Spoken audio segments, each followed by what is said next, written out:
by Mr. Ehogbe Arnold Kojo Divine.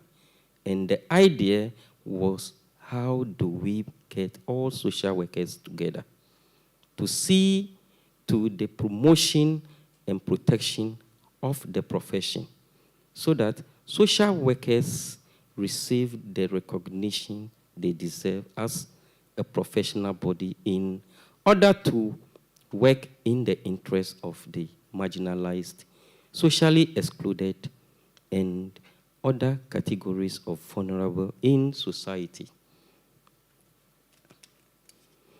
This was just an idea that gave birth to the creation of Ghana MMDA platform to discuss social work issues and to see how best social work practice in Ghana could be done. Madam Chairperson, this was so challenging, but we kept on still. We are all witnessing our third gathering since its birth in 2017 today. Our membership number stands more than 500 in Ghana, and we are still counting. Let's give a round of applause to that. It's not an easy task. Members of this great association deserve wonderful commendation and thanks. They have shown that with our numbers combined together, we could summon every obstacle, which is true. And there is an adage in Ewe that the chikabe ehame yonona hafichuakbe. We thank all noble social workers, social development officers, social workforce service providers, and all those who, in diverse ways, promoted this association. Gathering here today, Madam Chairperson, is to engage all necessary stakeholders, like the media, ministry, and partners, to strategize plans and programs for social workers. It is also a day to present a position paper on the passage of Professional Social Work Bill, which lawyer Sheila Primo is leading. Let's give a round of applause to her.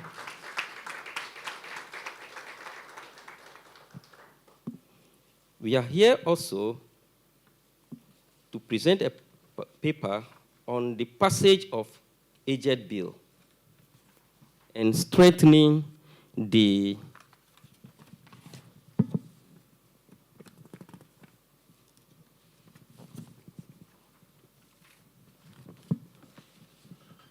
structures of decentralized social development class at the MMDAs. We are to take a critical look at the Disability Act of 2006, Act 715. Madam Chairperson,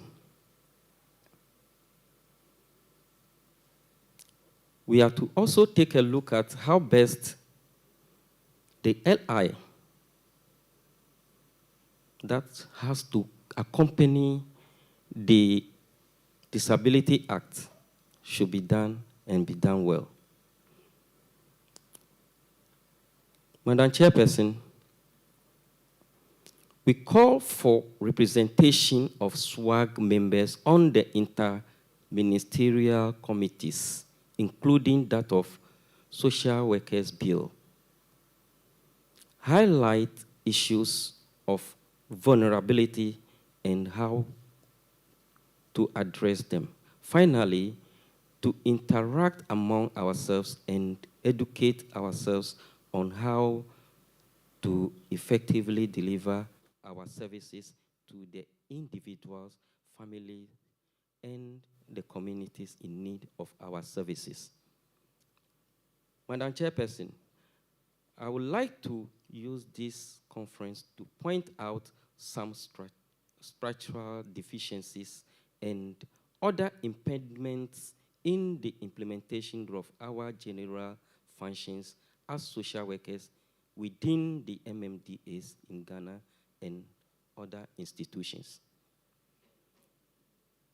Structural deficiencies in juvenile justice and housing for the needy in Ghana is a problematic area.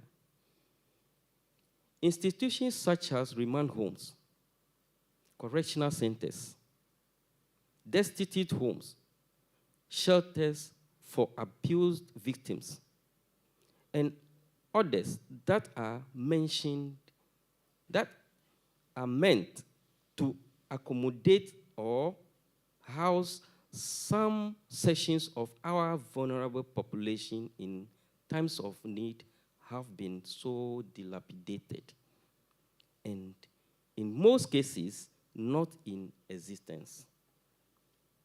As a nation, we cannot boast of at least one standard shelter facility for each of the 16 regions, left alone a district in Ghana as a government institution.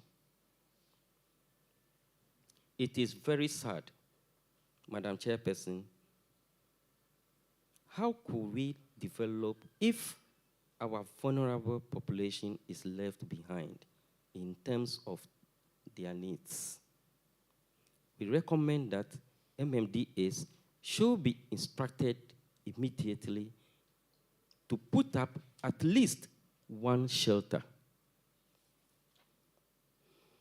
The next very important item here is the need for social protection fund to address other vulnerability issues in Ghana.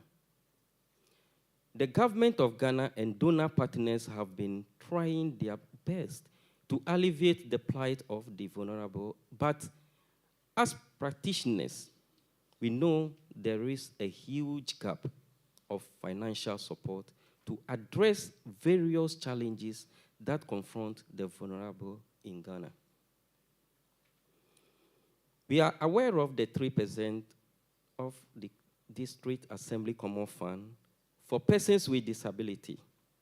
We also know of the Ghana AIDS Commission support to the HIV and AIDS patients.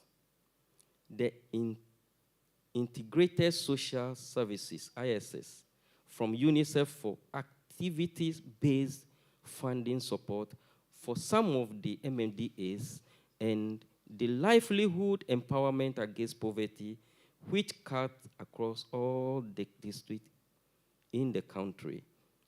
Even that is not sufficient.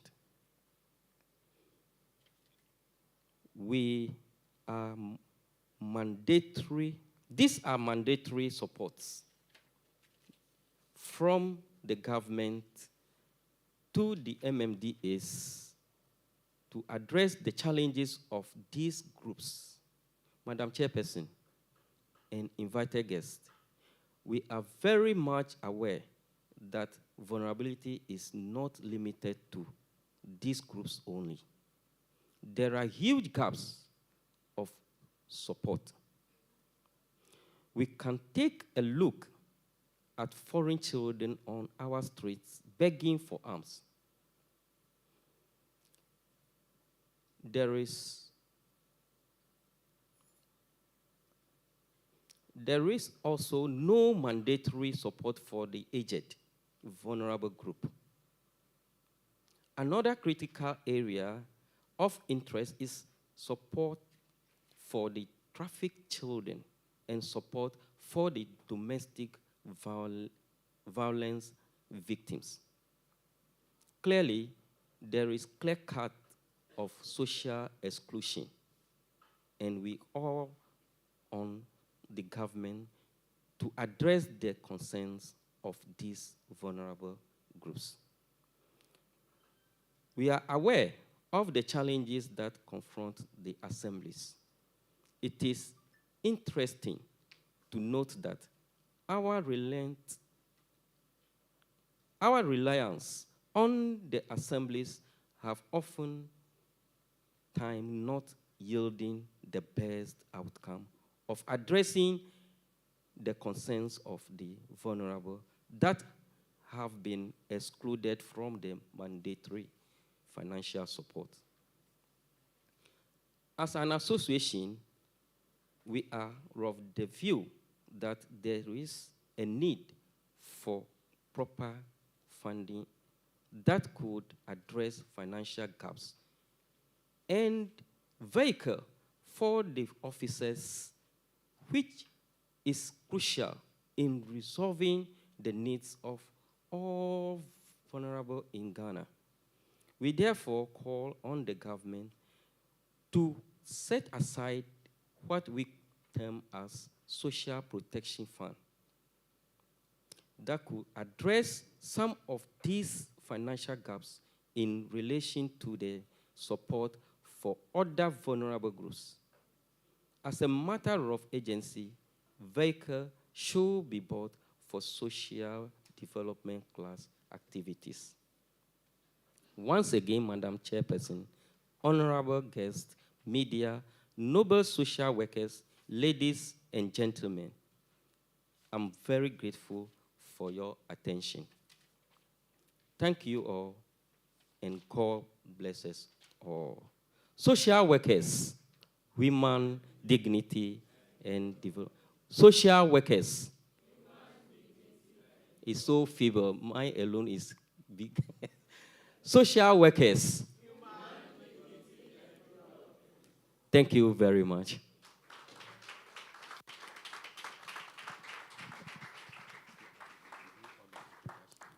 Please, the clap offering is very low. Let's do it better.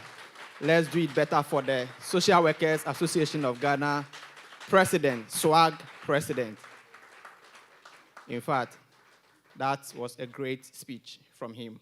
As he was talking, I could see Doctor taking some notes. Reverend was also taking some notes, and Esquire lawyer is also taking some notes. It means that there is ink in what he's saying. Let's give it to him once again. And I believe something good will come out from the note-taking. At this point, I'd like to invite an astute lawyer, Lawyer Sheila Minka Premo, to come to the podium to give us a stage with a round of applause. Let's welcome her. Please do it better.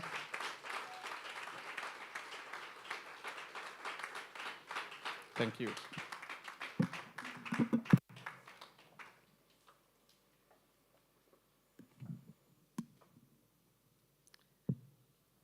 Thank you very much, and good morning to you all. Madam Chairperson, the head of the local government service,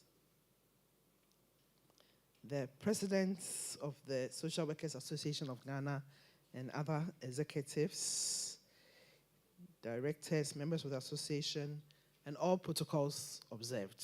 I think your president gave a long list of dignitaries, so I'm standing on that. So I am very honored to have been invited to make this presentation at this very important workshop. I am not a social worker, but I believe that I'm a friend of social workers. Yeah. Since I started practice as a lawyer in 1989, which is also 36 years ago, I have worked I've sort of come to love social work, I would say, as a young lawyer at FIDA Ghana.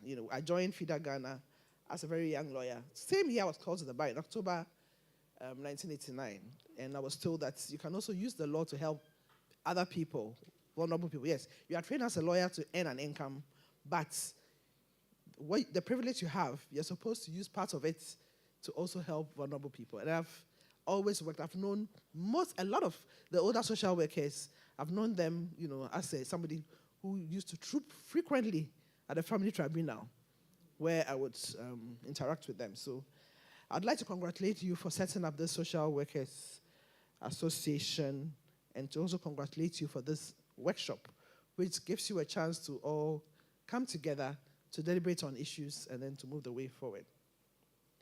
The topic I was giving is a very big topic, which, it says, repositioning of social work in the 21st century, a catalyst for Ghana's democracy, decentralization, growth, and development. I think this is like a PhD topic. So I tried to look at it, even though your president said, yes, I've done a lot of work on the social work council bill, but this is the topic I was giving. So this is what I prepared for. But in the course of it, I would also talk a bit about the bill, which I've had the chance to look at. And in the course of the many things I've done in my lifetime, I had the privilege of also serving at the Department of Social Welfare. They had a technical advisory committee. I think it was a USAID project from about 2019 to 2022. So for me, it was chaired by the late Mr. Adongo. So I had a chance to learn about some of the problems and some of the issues. So some of the issues I will be articulating will be what I also learned whilst I had the privilege of learning more about social welfare and then participating in a lot of workshops with regard to the work that you do, which I'm also interested in. So as we are all aware, social workers play a very key role in every democracy, and they are a very key instrument for development in every civilized country, because as you heard, you see to the needs of people who are vulnerable in the community. So social work is essential for enhancing the well-being of individuals and communities. And we know that it's a very, ideally, it's a trained, social worker is a trained professional who works with all types of vulnerable people, groups, and communities to help them to live better lives. And so basically you work with populations of people who are vulnerable, including due to poverty, health issues, and discrimination and social injustice. In Ghana, this profession is also very crucial as the country embraces or has embraced democratic governance. So as I said, my topic is very broad, and I'll try to look at it from different angles. So the issue we are considering today is whether or not social work is well positioned in Ghana, and if not, what can be done to reposition social work in Ghana as a catalyst for Ghana's democracy, decentralization, growth, and development in the 21st century. I'm sure you're also all aware, since you are all professionals here, I believe most of you are, that in many developed countries, social workers are very well positioned and very well resourced in identifying vulnerable people and in taking care of them. Children, destitute, old persons, etc., etc. Because in every democracy or in a democratic setting, not everyone is well positioned to take care of themselves. Things happen along people's lives or based on how they are born. They have all kinds of challenges. So in my presentation, I'll make some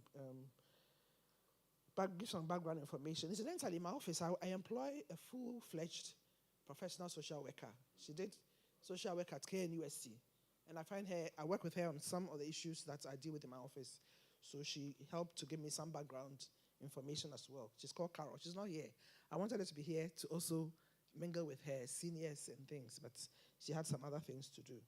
And then I'll look at social work and democracy, and then look at the issue of decentralization, which is a topic that under the work, we did a lot of work around the issue of decentralization, some of the issues that came out of it. And then I'll make some recommendations, which I believe would help in reposition social work in Ghana, and then I'll conclude. So historically, social work has evolved significantly over the years. It has faced challenges such as limited resources as well as limited recognition. However, social workers have made strides in advocating for vulnerable populations and contributing to national developmental efforts. The profession has evolved significantly since the country gained independence in 1957 and has emerged from a blend of traditional practices and Western influences, primarily introduced during the colonial period. Initially, social work in Ghana focused more on charity and welfare issues, catering to the needs of the poor and marginalized populations. During the colonial era, social services were limited and primarily aimed at maintaining order and control. The British colonial government established a few welfare services, but these were mostly inadequate and did not address the root causes of social issues.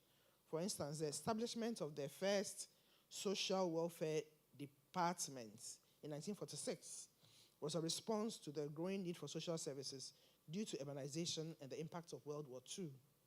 The post-independence development period, the government recognized the need for a more structured approach to social services. So the 1960s saw the establishment of various social welfare programs aimed at improving the living conditions of the population. The introduction of the National Social Welfare Policy in 1996 marked a significant milestone as it sought to integrate social work into national development. Now, the current landscape. Today, social work in Ghana involves various stakeholders, including governments, governmental bodies, NGOs, and community organizations. Social workers address pressing issues, including poverty, gender inequality, health disparities, playing a vital role in community development. Ghana has established various policies and laws to guide social work practice. And so the current landscape of social work is characterized by several key trends and challenges that reflect the evolving needs of society, and a detailed overview, of it, some of which I would explain before. So according to the Ghana Statistical Service, as of 2021, approximately 25% of the population live below the poverty line, highlighting the ongoing need for effective social work interventions. Again, in the 2020 population and housing census, it was indicated that about 3.6% of the population identified as having a disability, emphasizing the necessity for targeted social services for them as well. The National Social Protection Policy, launched in 2015, was therefore aimed at providing a comprehensive framework for social welfare services. Additionally, laws such as the Domestic Violence Act of 2007, Act 732, and the Children's Act 1998, Act 560, are crucial in protecting vulnerable populations and addressing issues including gender-based violence and child rights. There's also a growing emphasis on addressing the needs of marginalized groups, including sort of women, children, persons with disability, the elderly, etc. So social work programs are increasingly targeting these populations through specialized interventions, such as providing shelters for victims of domestic violence and community-based rehabilitation programs for persons with disabilities. Despite the progress, the social work sector in Ghana faces several challenges, such as limited funding, inadequate infrastructure, lack of understanding of the role of social work, lack of public awareness about social work rules, and lack of professionalism. The stigma surrounding mental health, for instance, and gender-based violence continues to hinder effective intervention. And then there's also the issue about trained professionals in the field. So while there are educational programs for social work, the demand for qualified social workers is still very challenging, and there are still gaps. There are also opportunities for growth, including greater integration of technology in service delivery and the increasing recognition of social work as a vital profession in national development. So overall, the national landscape is dynamic, it's multifaceted, with ongoing efforts to adapt to the changing needs of society. So the focus on policy, development, including legislation, collaboration, and capacity building, reflects a commitment to improving social welfare outcomes for all citizens. I'll take a brief look at social work and democracy. Social work and democracy are closely intertwined, as both focus on promoting social justice, equality, and the well-being of individuals and communities. Social work aims to empower marginalized populations and address systemic issues that contribute to social inequality. And this aligns with democratic principles, which emphasize the importance of participation, representation, and the protection of human rights. So in a democratic society, social workers play crucial roles in advocating for policies that support vulnerable groups and give them a voice as well. So they work to create inclusive environments where all individuals can participate fully in the society regardless of their background. By fostering community engagement and facilitating access to resources, social workers contribute to a more equitable and just society, which is the essence of democracy. Social work also involves collaboration with governmental as well as non-governmental organizations to influence policy changes that enhance social welfare. So this partnership is essential for promoting democratic values and ensuring that social services are responsive to the needs of the community. So overall, social work not only supports individual well-being, but also strengthens the foundations of democracy by advocating for social change and social justice. The growth and development of social work in Ghana is also closely aligned with the country's commitment to achieving a number of international targets, including the Sustainable Development Goals. Social work has evolved to address various issues, which is in line with Sustainable Development Goal 1, 5, and 11, respectively, which implement programs to address poverty issues, just as gender issues as well. Goal 11 also deals with community engagement, which also helps to be part of decision-making and fostering collaboration between governmental agencies, NGOs, and community members. Now, decentralization system and social work. And here, a lot of the ideas I'll share will be some of the things that we'll discuss during my period as a member of the Technical Advisory Committee at the Department of Social Welfare. We all agree to the fact that decentralization is aimed at bringing development as well as services to the doorsteps of citizens in a democratic system, and is generally good for effective democracy and development. Not everything can happen at the national level. To let people at the community level feel an impact of development, there's a need for decentralization. But it also comes with some challenges. Social workers are generally trained in Ghana. That is, those that are categorized as social workers, as I came to understand. They are trained in the various school of social work that you find in some of the institutions like University of Ghana as well as KNUST. And they are trained to enable them to provide services to vulnerable people in Ghana. For a long time, many social workers have been employed by the Department of Social Welfare. As I said, this department originally was established in 1946 and continued. It was restructured in 1950 and is currently a governmental agency under the Ministry of Gender, Children and Social Protection. And I'm sure that you are aware that social welfare, the Department of Social Welfare is one of those agencies that has gone under many, many other ministries. It has been under employment, it has been under health, it has been under local government, even housing.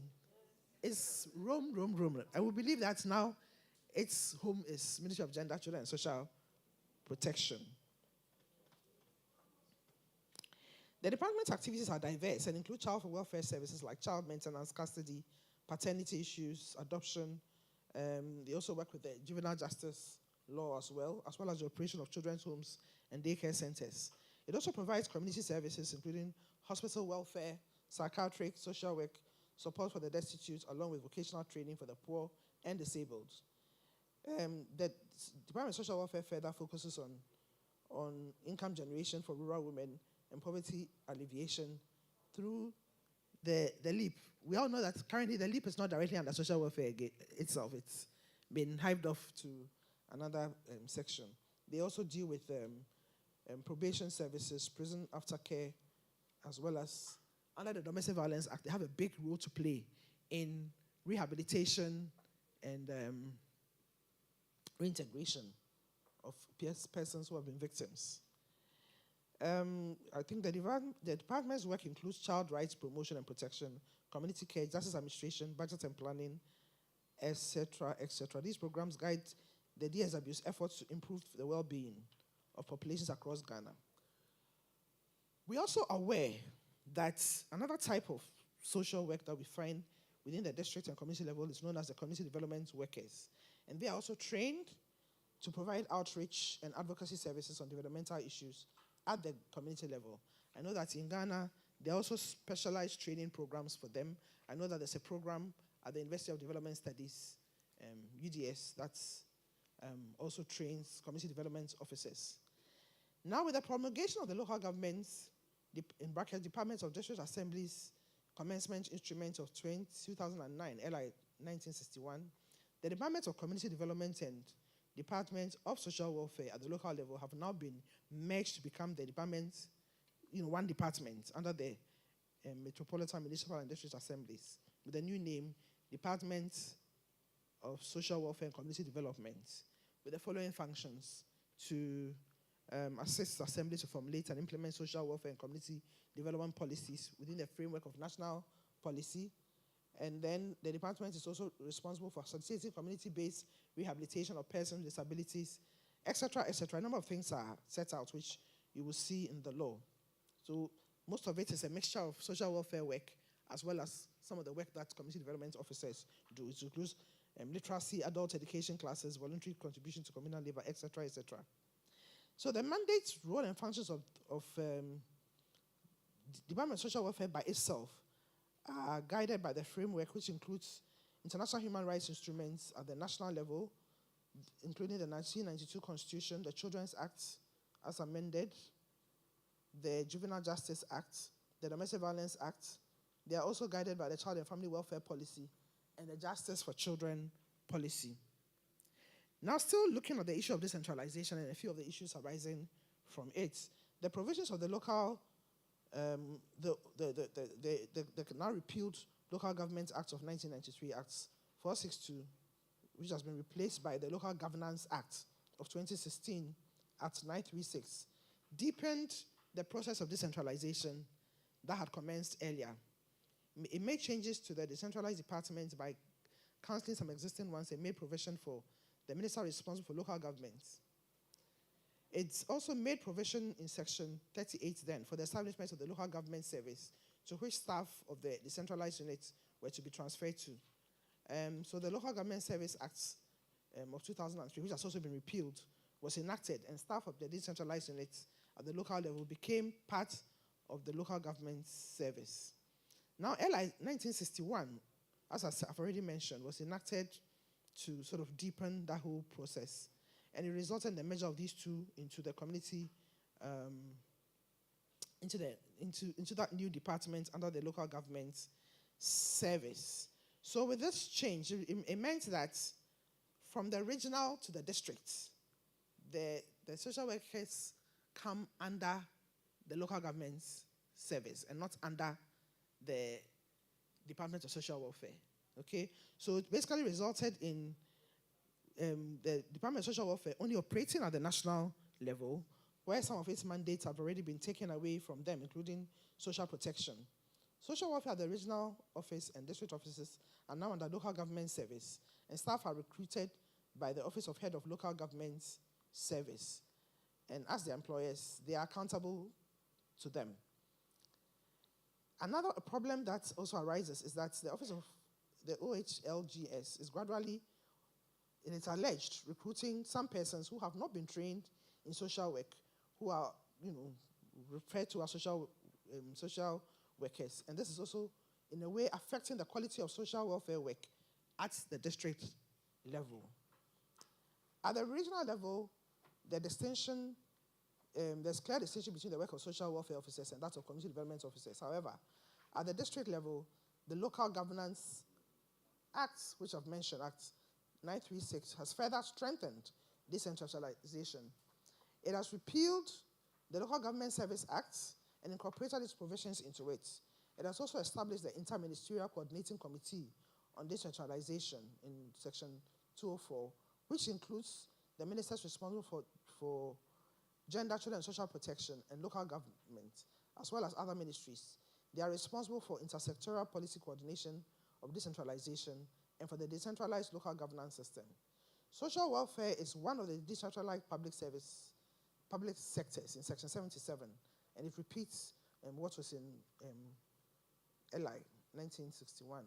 The second schedule confirms social welfare and community development and community departments under the decentralized level. So it appears as if the gradual takeover of the profession of Department of Social Welfare by others as a result of the merger of the two departments at the decentralized level, it appears to be a big problem. Remember, I'm speaking from the outside, and I'm speaking from what I heard over the period. Yes. That one, I'll confess it. I don't work within. I work would come from, we learned about some of the problems. Okay? For us, at the TAC then, the problem was with the role of GSW as far as the decentralized system is concerned. I know there was some kind of interaction, etc. But in terms of control, if you are at the top and then you have people working directly under you, the way things roll out is different from when the people that are under you are under another sector, and therefore control issues come in. I'm speaking when I finish my work. I'm from outside, so I can say my mind, and then you can discuss. Yes, I don't work within. I work. Like I said, I had the chance to work a bit from outside, and these are things I learned, and these are observations I am reflecting. So please, I hope nobody takes offense. An outsider reflecting. Okay. So, like I said, the perception we had, the perception out there was that, because when you are a trained social worker, the kind of things you learn, which requires you to provide certain types of services, others may not have gone through that same process. I know that UNICEF, at a point, developed this handbook where they spelled out the role of social workers, the role of community development officers, and indicated that each of them should be able to, since they are now working together, each should learn about the other's work so they can work together. I attended some of the meetings. I was invited to some of the meetings to consider the big handbook. And this morning I was asking a few people around that I know who were there then whether that handbook concept is working or what are the challenges. I think that's something that you can discuss. So the DSW is not able to effectively monitor the work of social workers at the district level. Consequently, a number of suggestions, recommendations were made by the Technical Advisory Committee then to the two ministers. That is Minister of Gender and Social Protection and the Minister responsible for local government to consider. One of them was that there's a need to address the structural and professional responsibilities challenges of the two units, that's social welfare and community development units at the local level, for a more coordinated and professional social welfare service delivery at the district and regional levels. Our concern was with delivery by social welfare. So we thought that there was a need to take a second look at the structural and professional responsibility challenges. Again, the Ministry of Gender and Social Protection and local government intervention, we called on them for a more collaborative and coordinated efforts in the implementation of two policies that were of concern, which is the Child and Family Welfare Policy and the Justice for Children Policy, particularly because we're being rolled out at the district level with support of development partners. So it's recommended that the nature of the decentralization should be looked at again. Remember, I started on the premise that decentralization is good, but it should be done in such a way that it doesn't affect the quality of services that are delivered at the community level. So we're saying that it should be looked at again, evaluated, and changes made to it to make it more effective. Now, a few points, repositioning social work in Ghana, some strategies. So to reposition social work in Ghana as a catalyst for growth, innovative strategies must be implemented. And some of them, I have a few points to share.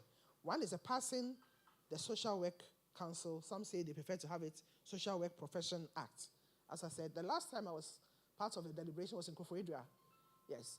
Originally, the draft was Social Work Council Bill, but there was a suggestion that the name should be changed to Social Work Profession Act. I don't know how far. I've not had the chance to interact for a while, so I don't know how far it is. There's a need to recognize social work as a profession by passing this particular bill to make it a profession and to set professional standards, as they have in many other countries. The long title of the draft law is that it's an act to establish a Social Work Council to regulate the practice of social work in the country and to provide for related matters. That is a long title of the bill, which is still at the AG's office, where they are getting advice on parts of it. It establishes a Social Work Council, which will license trained social workers who can work at various levels. This is the only way to ensure the professionalization of social work in Ghana and to establish standards by which they should work. I would also recommend the passing of the Social Protection Bill into an act, because this bill has substance that will make the work of social work much, much more easier. This particular bill has passed through. The ministry has sent it. It's currently before Parliament. Actually, yesterday I got a call. They were calling on some of us who were interested in bills of such nature to try to lobby to see whether it will be passed before Parliament rises. It's been there for a while. But in Ghana, when there's a bill and the bill doesn't have the push for the lobbying, then it lags behind a little bit. But I hope that we would all join in pushing for it.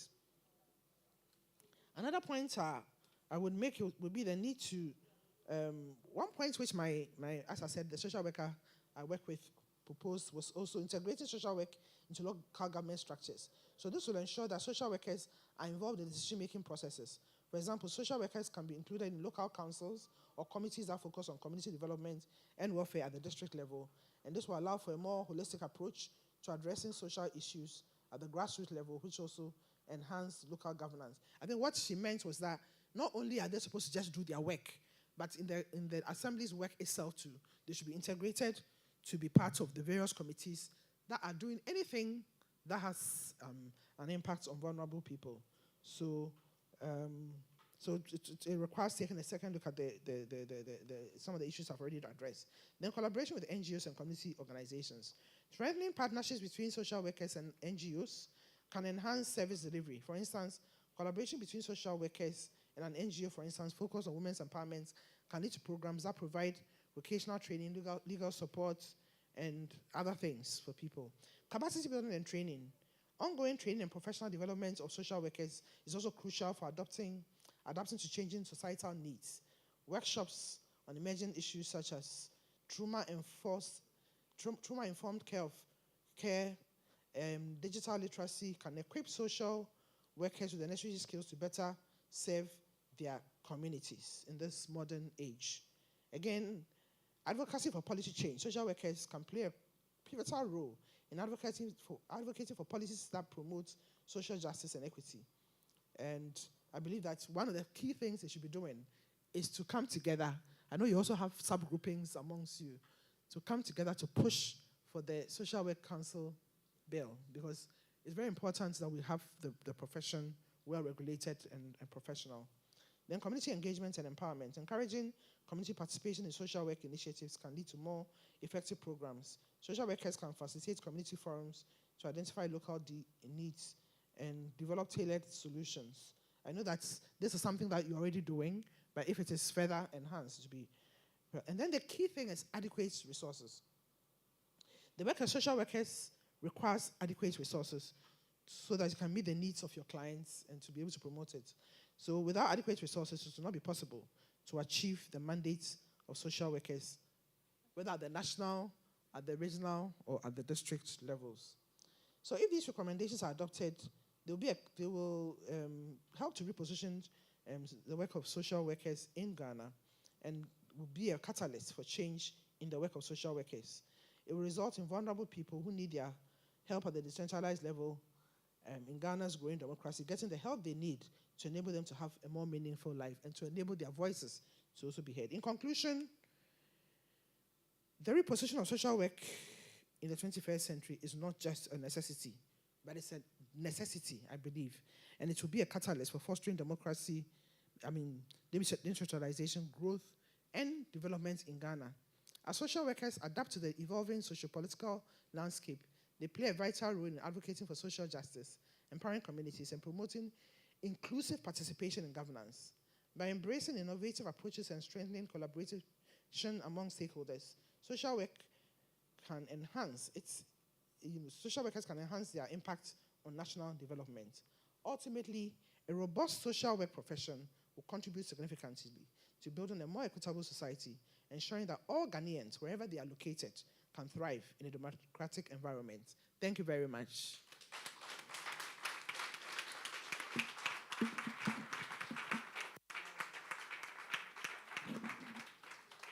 Thank you. Please, let's do it better. Let's do it better. Let's do it better. Let's do it better. Let's do it better. Thank you so much, lawyer. In fact, this is indeed a PhD thesis. Let's give it to her again. And those of us who have not yet done PhD, in fact, get the recordings and that will be your gateway. Thank you so much. And we have another speech. Before that, we shall invite Madame Fafa to introduce the rest of the dignitaries to us. Let's give her a round of applause.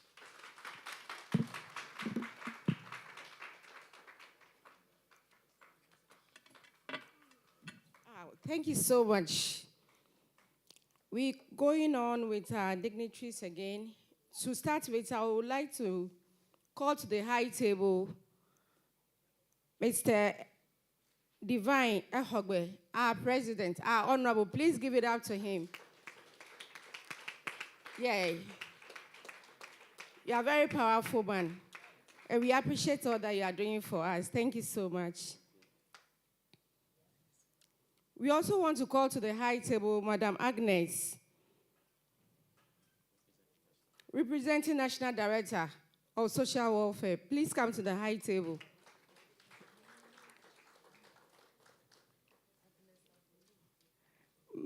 Madam Agnes Abulimpe.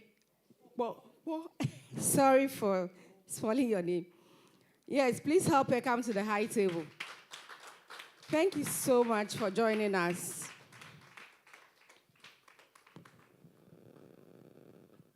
Please, we want to also invite to the high table our Community Development Regional Director, National Director. Please come to the high table. Madam, you are welcome. Thank you so, so much.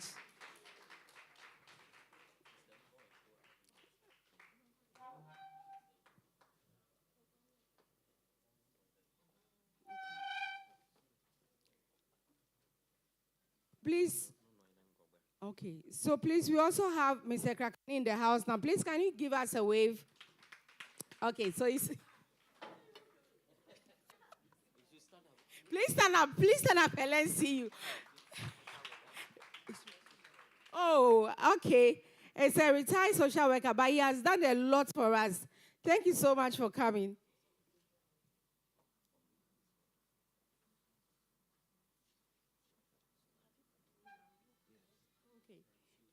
All right. So please, I'm also honored to call Dr. Mas Ongo to the front seat. With a clap of it, please let's help him to come forward. Dr. Miles, you are welcome.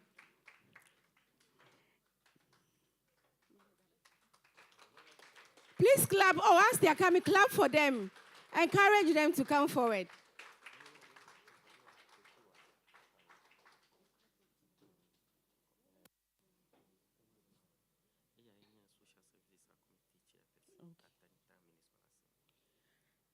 We also want to see Mada. She's been here for a long time already, but I want to see her. So we are humbled to call Madam Efua Techiwa Asari. She is the Social Services Chairperson, Sub-Committee Member at Adenta. Please, let's see your hand. Thank you so much for coming, ma.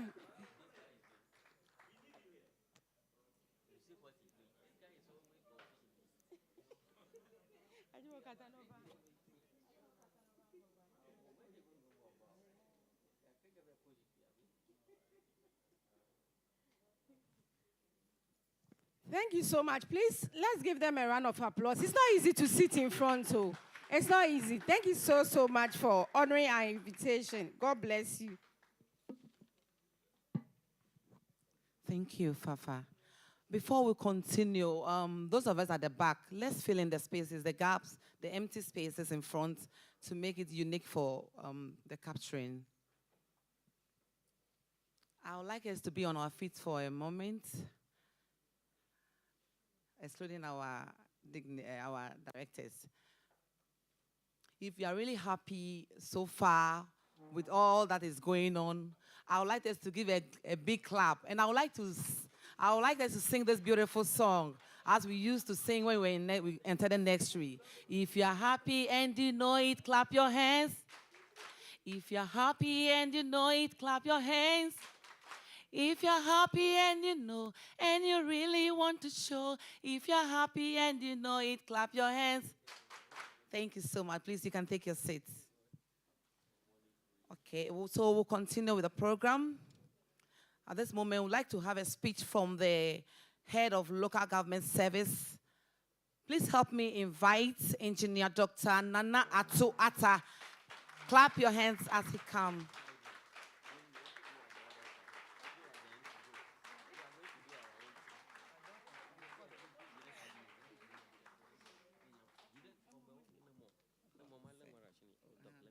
No, that's fine. That's fine. Good.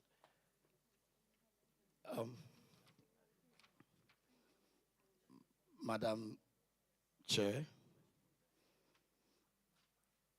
astute lawyer Sheila Winkap. Very astute lawyer Sheila Winkap, President Swag and your executives, National Director, Community Development, Regional Directors, here directors, hard-working social workers, ladies and gentlemen. Oh, you can sit. Bodyguard. Yes. I'm happy to be part of this program today. The astute lawyer said she was speaking from outsider. I'm as an outsider, but she's more than an insider. The recommendations and everything to me, they were apt. Except with respect, the allegation that OHLGS are recruiting staff who do not have the requisite qualification to become social workers. It is not true. It is not true. Then it was done before I became the head of local government service. Then it was done before I became the head of local government service. For 7 years, 9 months, that I've been the head of local government service, I can show you the number of social workers that we have recruited. Indeed, then I don't understand who a social worker is. Otherwise, if it's a conference, then I don't expect this number to be social workers. Then I don't understand. But at least, as an outsider, as an engineer, I have a little knowledge about the office where I occupy. I'm honored to address this gathering today at the 2024 conference of the Social Workers Association of Ghana. Indeed, I was prepared a speech, but just yesterday, from the Directorate of Social Protection, a delegation came to my office with a consultant, Dr. Esther Fairbuaji, and a report that they had actually prepared that soon is going to be one of the major reports within the Ministry of Gender, Children and Social Protection. I thought that sums up the theme that I'm to speak on. And so I carried the whole document with me. It was just yesterday that we met. And I also thought that I should be happy in sharing the document because it's a very important document. The theme, positioning social work in the 21st century in Ghana, is crucial for the country's democracy, decentralization, growth, and development. Madam talked about this being more than a PhD thesis topic. And it's true, this is far more than a PhD thesis topic. I didn't know where to start from. But for me, this resonates deeply with our collective mission, whether you are a civil service, whether you are the local government service. This is very, very, very important. I shudder to ask a question, whether as a nation, we really appreciate the work of a social worker. I'm not too sure whether we do, in the sense that within the COVID-19 era, there were those who we refer to as tree-level bureaucrats. That government appreciated their efforts and they had some monthly financial support, but we forgot social workers, unfortunately. who is more a street-level bureaucrat than a social worker, given that space, the COVID-19 era. People leaving their babies out there, social workers are the one taking care of them, and they were not considered as street-level bureaucrats. I thought we were wrong. I thought we were wrong. That is the way, listening to Madam Lawyer, how this nation, how all of us should position the social worker in our governance space.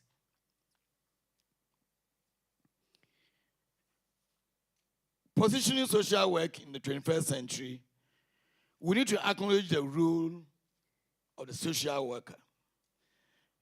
And as we listen to Madam, social work has been an integral part in shaping Ghana's social fabric, particularly in addressing social inequalities, poverty, and providing support systems for vulnerable populations. As social workers, we are committed to addressing the challenges faced by vulnerable populations, including children, women, and marginalized communities. I was looking at some 5 flagship interventions that has found space in this report. And we're talking about livelihood empowerment against poverty, talking about labor-intensive public works, national health insurance exemptions, education capitation grant, and the Ghana school feeding programs. 5 flagship interventions in a national social protection basket. I'm not too sure whether I'll be right to be referring to the same things when I find the document social protection and when I'm talking about social workers. I'm not too sure whether I'm referring to the same things. But if I could interchange them along the line, please pardon me. Lawyer says, outside perspective. Engineer, outside perspective. So, I see that looking at all these interventions, what must be very, very important is about coordination. Coordination. We are looking at things today, doing very many things today, whether at the ministry level, whether at the MMDA level, RCC level, uncoordinated. And they are giving us a lot of problems. Coordination must be the key. And I'm happy that in the document there's social protection institutional framework for coordination. And I am praying that going forward, when this document is validated and becomes a position document for the ministry, we should all be able to really implement what is in this document so that we will be able to coordinate efforts both at national level, regional level, and the MMDA level. Madam was addressing some pertinent issues. Let me attempt to address a few of them. Ministries directly implementing projects at the local level. And then what will be the role of a ministry today? What's the role of a ministry? They develop policies and implement policies at the same time, or we have assigned some institutions, some organizations to undertake that. That is one of the problems that we are looking. We even forget ourselves that since the last 30-something years, per the PNDC Law 207, when the same decentralization local government we are practicing today came into being, it came with what we refer to as ministerial realignment, but we always forget ourselves that ministries have been realigned, that social welfare, that we call social welfare, is in the ministry. Civil service. Community development is at a ministry. Civil service. At the subnational level, and in fact, You're talking about decentralization. What is decentralization? It's a transfer of skills, competencies, authority, power from the center to the subnational level. That's the definition of decentralization. Whether we are referring to Agrawal and Rybot, whose definition that I refer to? Transfer of power, resources, competencies, skills, authority from the center to a lower level. And the lower level in our case, subnational level in Ghana, start with the RCCs. That's subnational level, start with the RCCs to the MMDA level. Unless we are not interested, we are not committed to a decentralization that President J.J. Rawlings and his team brought. But at that time, he wasn't even a president. We started before it was concretized in the 1993 Constitution, Chapter 20. You see decentralization and local government. So if you have these structures, call them governance structures, are we respecting them? Or we just take it when it suits us, fine. When it doesn't suit us, fine. That should not be the way. If we have the structures, we should be able to respect the structures. And I was speaking to someone, when there's money somewhere, the ministry will implement. When there's no money, MMDA should implement. Yes. I mean, this one will not be an outsider talking. This one, they're small insider. Is it so? Social work and democracy in Ghana. I'll touch on a few points, and then Madam Lawyer has already indicated almost everything. Promoting human rights. Social workers are essential in upholding human rights, ensure that marginalized groups, women, children, persons with disabilities, refugees, and others have access to justice and fair representation. The next one, strengthening democratic values. Social work professionals can engage in advocacy and policy-making processes to promote democratic values like inclusion, participation, and accountability. Building civic engagement. Social workers play a vital role in encouraging civic participation, empowering individuals and communities to become active citizens in democratic processes. Social cohesion and national unity. Social work supports national unity by fostering understanding and resolving conflicts that may arise from ethnic, religious, or social divisions. Let me also add the social work and local governance in Ghana. There is a decentralization that are defined. In all this that we're talking about, we are looking at effective and efficient public service delivery. So if the social worker is down there close to the vulnerable, then who is more competent to undertake that public service?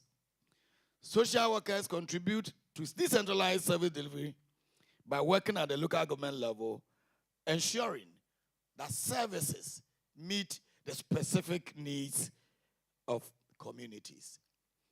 Again, building local capacity through grassroots engagement, social workers strengthen local governance structures and promote community-based development models that align with national development projects.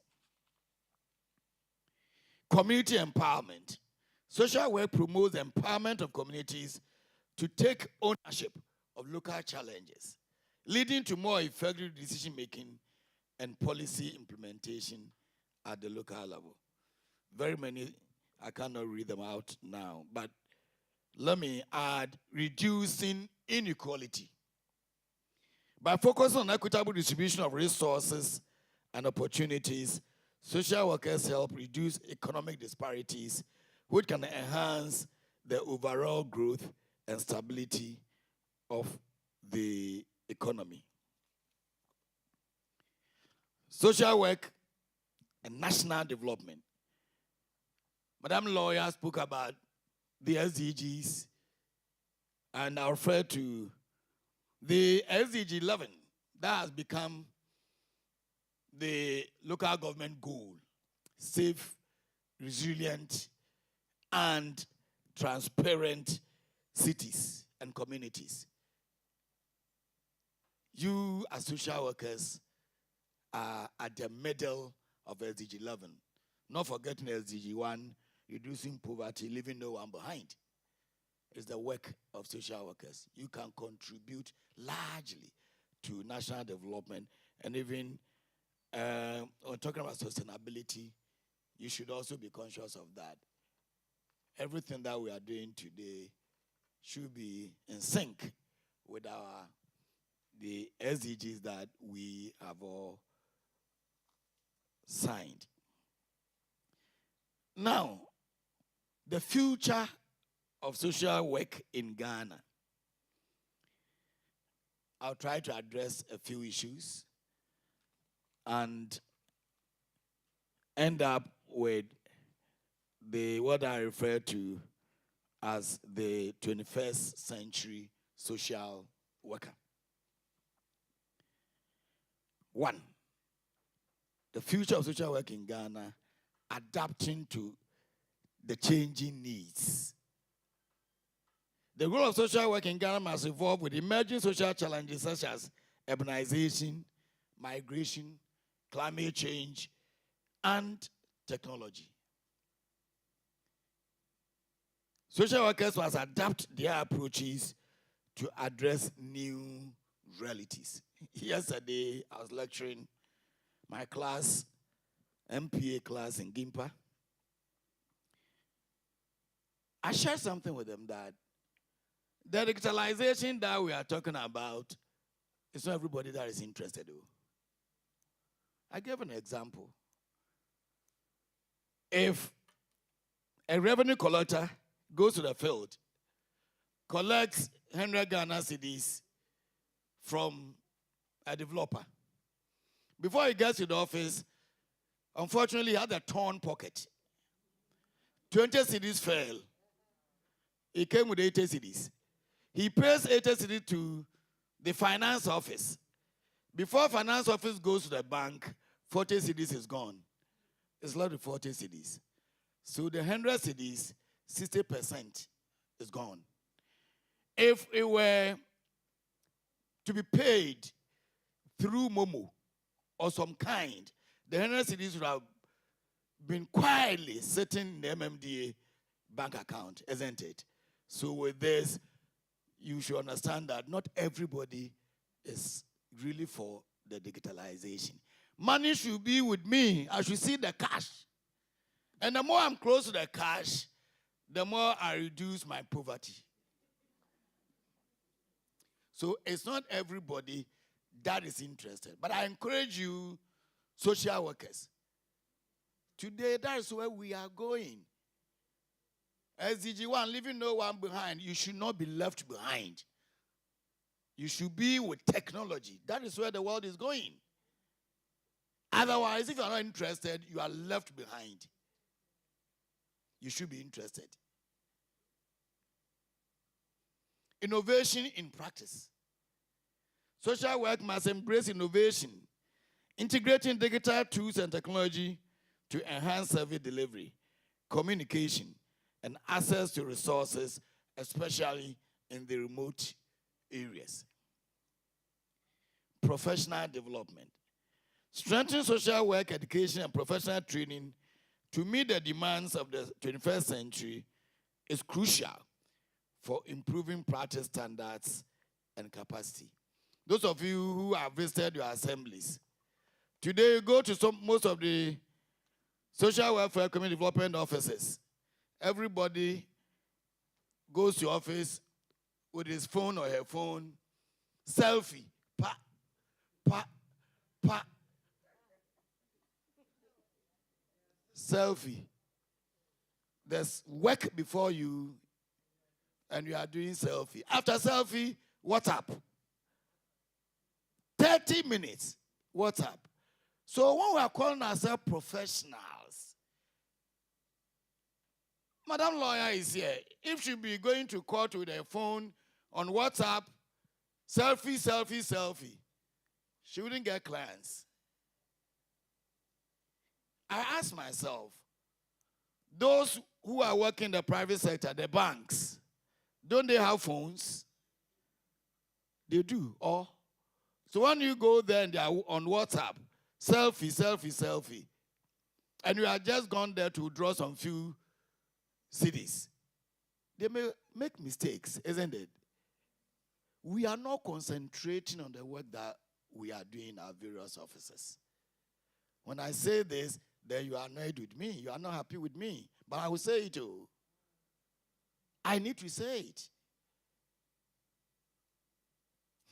I heard from Fair Wages that going forward we are going to be paid by performance.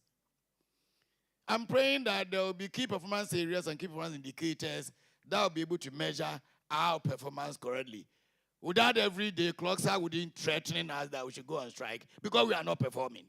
They wouldn't look at that. Oh, I know where I am. And I know Krakani is there. No, but I'm saying the truth. The truth is bitter, but I need to say it.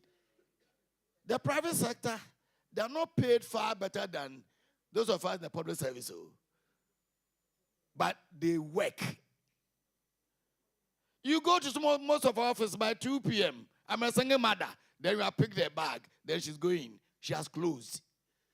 Don't you have single mothers in the private sector? Are they not there? Please, we need to work to support what Clocksack is doing for us. We need to work. So the 21st century social worker, first of all, strengthening intersectoral cooperation and collaboration.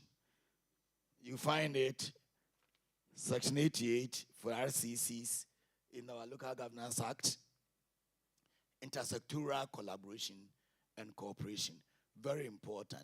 Today, the new public management teaches us that working in our silos is a thing of the past. Teamwork, teamwork, teamwork. And so I begin to ask these questions. With the SWIMS project that UNICEF is supporting us, ISS project that SWIMS supporting us, I said SWIMS, UNICEF. We're going out there, we want to collaborate with DOVSU. We want to collaborate with chiefs. We're in the same office. We can't collaborate. We can't work together. Meanwhile, we're in the same office, same department. We are unable to work together. We have very many problems with that one department than all the departments in the MMDAs. Meanwhile, we say we should go out to collaborate with others. Collaborating with chiefs, collaborating with DOVSU, and we can't collaborate in our office. Why? I hear a class say that we are professionals. The other class, they are not professionals. Meanwhile, as Madam said, we could have been in the same school in Legon. Just that I found myself in Party A and found myself in Party B, in Organization A and Organization B. It doesn't speak well of us as a 21st century social worker.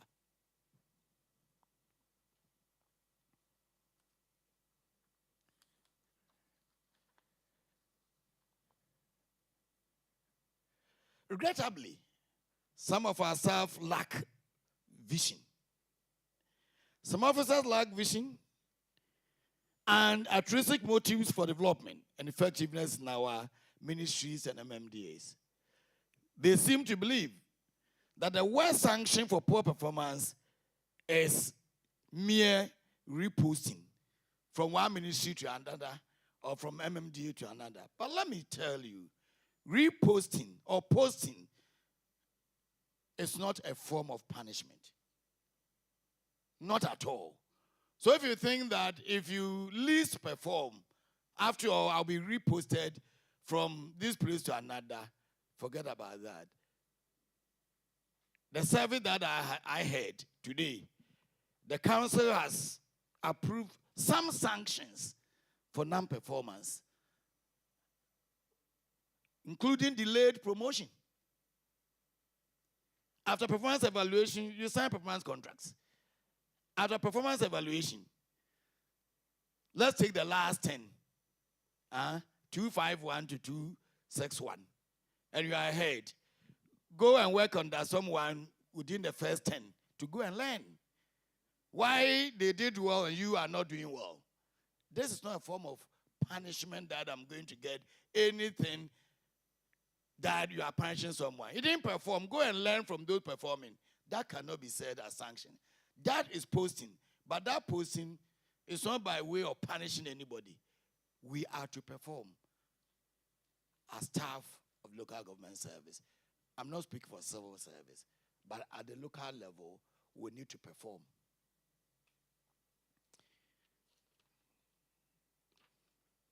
Very soon, ladies and gentlemen,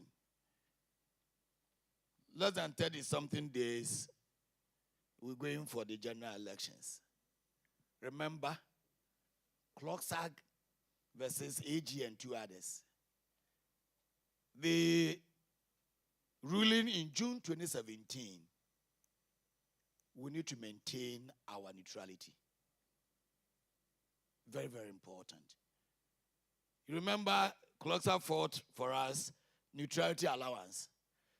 That name didn't sink well with government, so later on it became Government Machinery Support Allowance.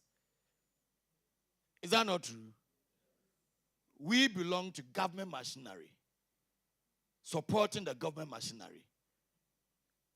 In the same vein, it is telling us that we should maintain our neutrality. And I attended one of the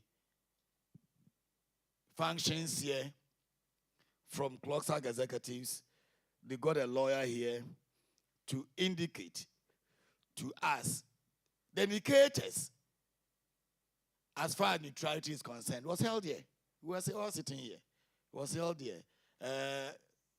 This lady, what's the name of the lady? Former Minister for Gender.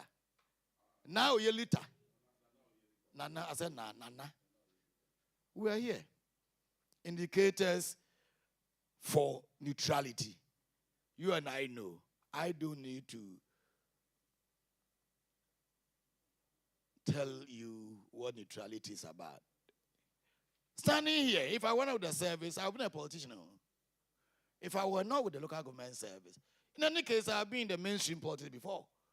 But because this place I find myself, I am restricted, I'm obeying the laws. You should also obey the laws, please. Very important.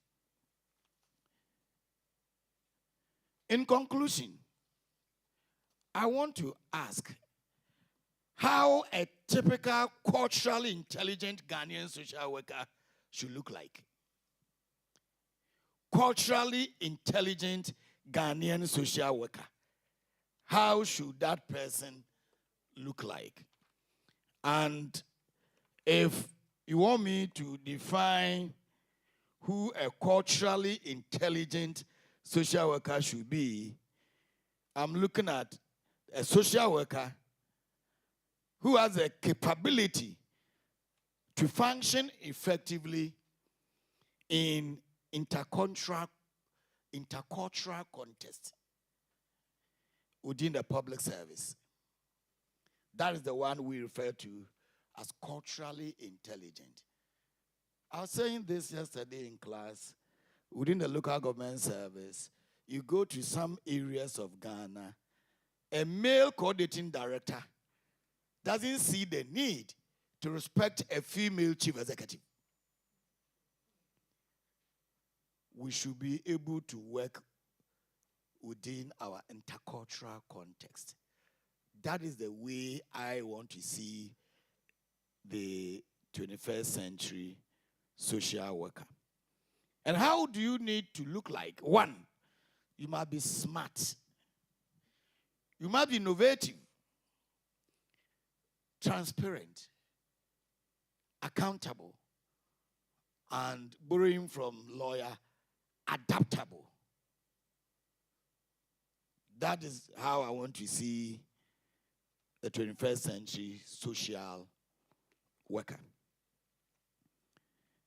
As social workers, let us recommit ourselves to our mission and vision. Very, very important. Let us innovate, collaborate, and advocate for the nation Ghana. The AU Agenda 2063 said, the Africa that we want, we must look and be committed to the Ghana that we all want. Then finally, the Ghana Beyond Aid agenda has what they refer to as wiser Ghana. W, wealthy.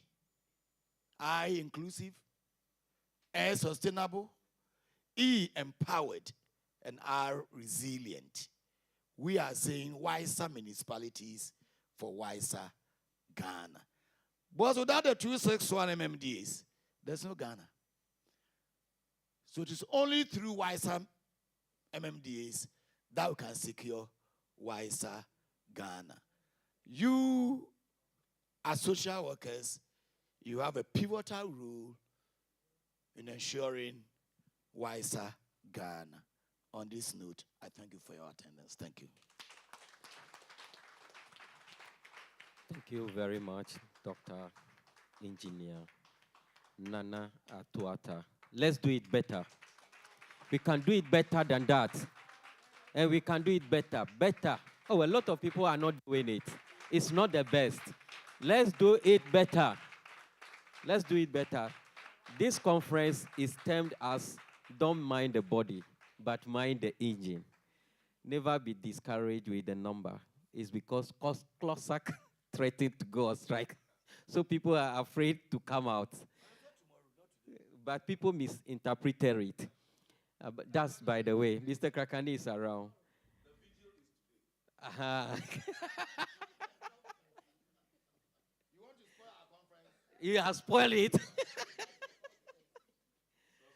Thank you very much. Doc, we really appreciate your presence. We are so grateful for what you've been doing for social work. I really enjoyed your speech during the International Day celebration of social workers. We will marry, we will divorce. We will divorce, we will marry. This marriage will stand. Whether you like it or not, it will stand. It was so interesting between the national director then and engineer Dr. Nana Atuata. Nana, this one there is just a humble appeal. Our people inform us that they couldn't make it because coordinating directors refused to release the alachi for them. That's why majority of them are not here. Yes. That's why it's a den on the department and the service. They refuse to release the money.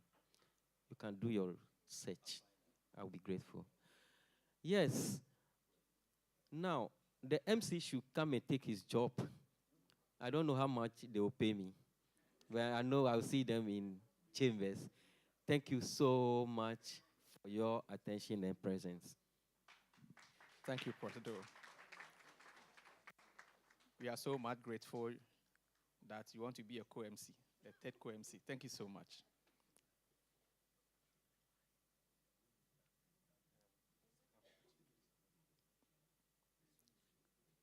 At this moment, we have our international partners that would like to join us online to also give their speech. But because of one or two technical issues, we couldn't create our links for them. However, they have recorded a video on their presentation that will be shown to us. So the IT officers, before I introduce, get ready for that. We have Mr. Sanga Waisali from the University of Mr. Sanga Waisali holds a master's degree in sociology from the University of Cincinnati, US, and currently a lecturer in the social work department at Salah Hamdin University, Erbil, in Iraq. He has worked as a researcher and a consultant with international organizations, research centers, and universities, including the Economic Policy Research Institute, the International Labour Organizations, and the University of Exeter, where he works on a transformative history education project. Sanga has published his work in national and international peer-reviewed journals, focusing on social integration, violent extremisms, minorities, civil society organizations, and workers' rights. He has presented his work at numerous national and international conferences. Additionally, he served as the executive director and chairman of the board of directors of the Peace and Freedom Organization. His extensive background in sociology, social integrations, and work with marginalized communities, as well as his leadership in civil society organizations like the Peace and Freedom Organization, position him to contribute for inclusive and conflict-sensitive approaches to social settlement in post-conflict context. So, we are going to watch and listen to his video. IT guys, please, is it ready? All right. Currently, he's working on the role of social workers in conflict zones as it is happening in Israel and the rest. Thank you so much, and let's enjoy. Everyone, hope everything is going well. Greetings from Erbil, Iraq. This is Sanger Salah.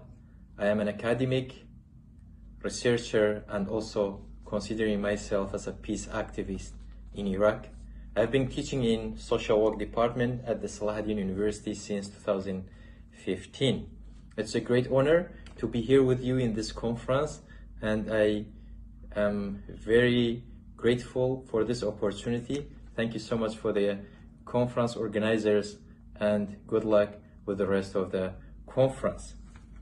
Through my presentation, I would like to present something about our experience as social workers in Iraq as a conflict-affected context. First of all, I would like to shed light on the history of social work in Iraq and Kurdistan region, then our role in different sectors. Then I would love to talk more about the role of social workers in conflict management, conflict resolutions, and also mitigations that we use to minimize the impact of wars and conflict in Iraq and Kurdistan region. The history of social work in Iraq and Kurdistan region goes back to the existence of sociology departments during 1970s, where there were some independent course of social works in sociology programs. Means that at the beginning of the existence of universities and social science departments in Iraq and Kurdistan region, there were no independent social work departments. The first department of social work was established back in 2008, where with the support of UNICEF and Ministry of Labor and Social Affairs in the Kurdistan region, they established social work department at the University of Salahuddin. Since then, there have been different groups of social workers graduated from this department. Back in 2014, the University of Suleimania, they established social work department as well. Call social work as a profession must begin with a training college. Is that not it? Why everybody speaking the whole of today? I was looking out. Nobody's mentioning what is happening to our training college. Some of us attended that school for 2 years. It was established even before Kwame Nkrumah came into the scene. This department or this practice or this service was used by Kwame Nkrumah to develop Ghana. And then we are sitting down. The training college is the nursery for the profession. Otherwise, if you are calling for professionalism, anybody who does anything anywhere which has semblance semblance to social work will be termed a social work practitioner. Menyo is not the best. So let's start thinking about that school. Our first advocacy and attack is on that school. Kajano. We are doing what we call short courses. But what we know, or we came to meet and should be the best, is the long-term practice training. Have you gone to nurses training before? Teacher training colleges. They have even upgraded them to College of Education. If government are serious with Ghana government, are serious with social work, they really have been toying with tossing the department from ministry to ministry. I am not here to criticize these things, but I am telling you as an insider and an outsider that we have allowed government to neglect us. We have, now that we are functioning well now, I'm happy it is beginning well, you must speak out. That school should be the first point of call. Doctor, that school should be the first point of call. If you haven't gotten to do medicine for 6 years, you can't be termed a medical doctor. If you haven't gotten to do nursing, sometimes 4 years, you are not a professional teacher, a nurse. Teachers are even categorized like, yes, people teachers. They call them people teachers. Now social welfare. My colleagues who were my mates are in Europe practicing social work comfortably. Even after 60 years, they are still working. And we are toying with that school there. Don't let it go waste. Otherwise, there is no basis for the Department of Social Welfare. The training ground, the nursery, is abandoned. The last one, which I'll give you as a takeaway, is that we have to be very assertive as practitioners. In the district level, at the district level, you must be assertive. Otherwise, when you just want laws or bills to be passed into laws to enable you climb onto certain committees, your assertiveness is number one. We have problems with some of our district offices and officers where they cannot be assertive. Therefore, the assembly may not have any encouragement to put them on committees. Assertiveness depends on your knowledge you gather with time. You don't go to school and come back and sit down. You must always be reading and doing other things in addition. Then, when you speak, then they know that this guy is serious. I'll give you one example of assertiveness and I leave. I was posted from Ho to a certain district. And I met a certain assembly. The assembly was made up of retired teachers, retired principals, and headmasters. And we went to the first meeting. And they told us that to be something like a departmental report or situational report from office to office. Not knowing. When it came to social welfare report, the assembly members seemed to be tired. And one person moved, not even moved. He made a comment that as for social welfare work in the district, every assembly member knows it. I look at him. He became a friend, very, very close friend. He's still a friend and a politician.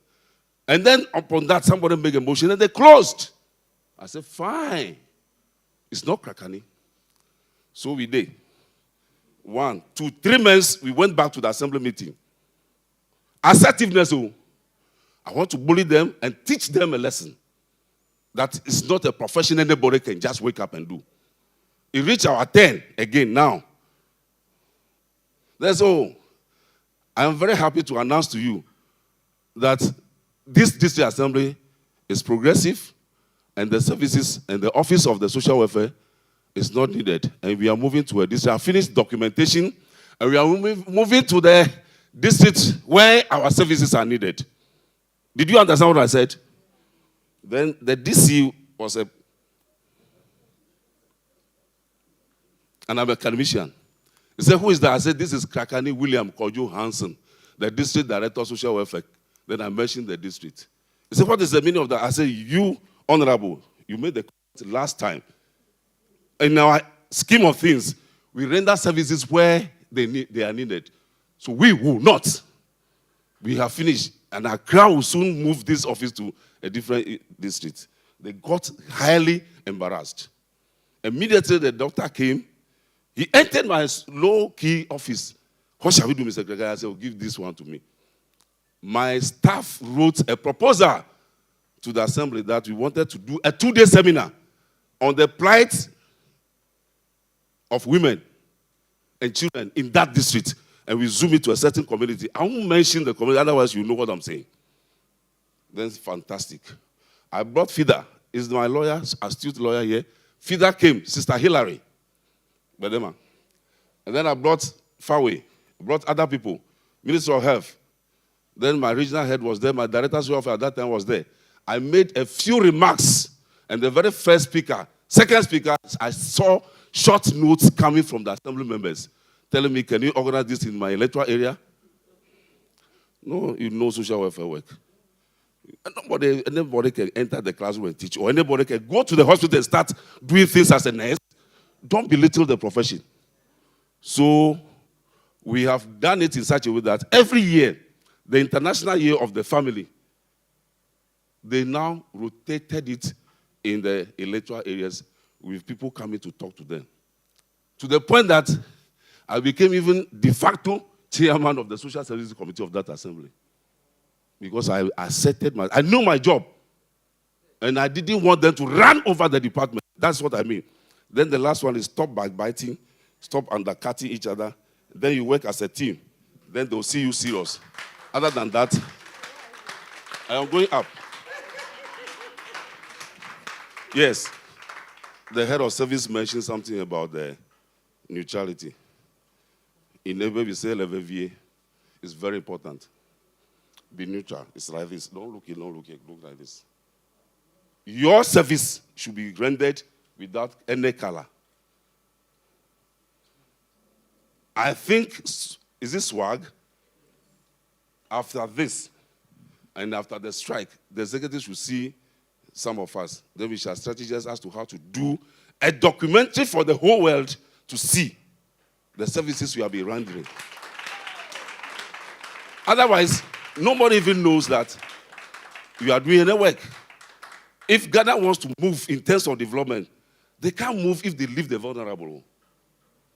You remember the Spartan community, because they were warlike. In their practice in those days, they don't want to be delayed by any disabled person. So at birth, they kill children who are disabled, or they throw them over the precipice. But we realize modern way that you must include them. You should not put them in the rooms and lock them up.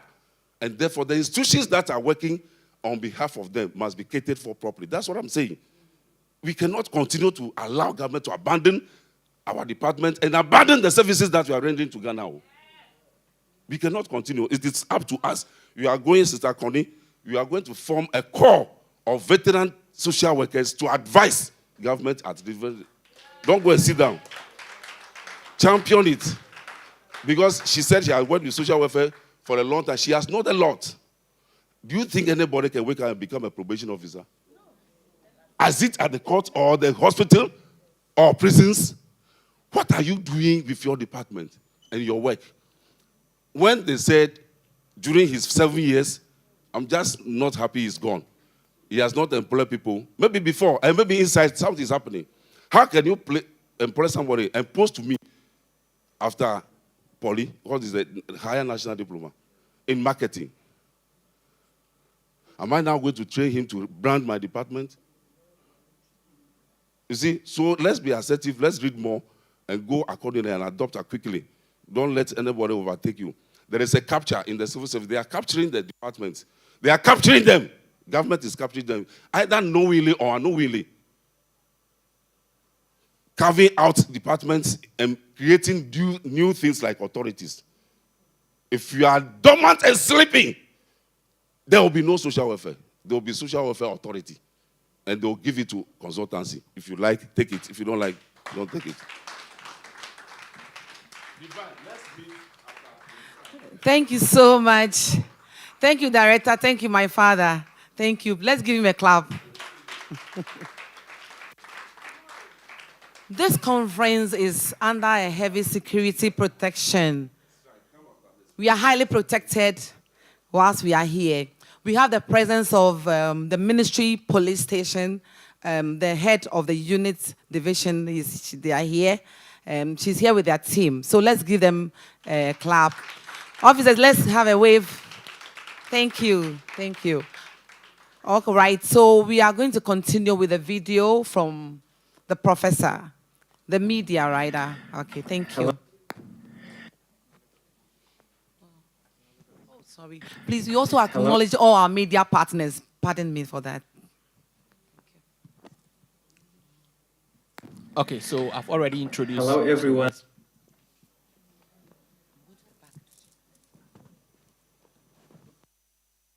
Hope everything is going well. Greetings from Erbil, Iraq.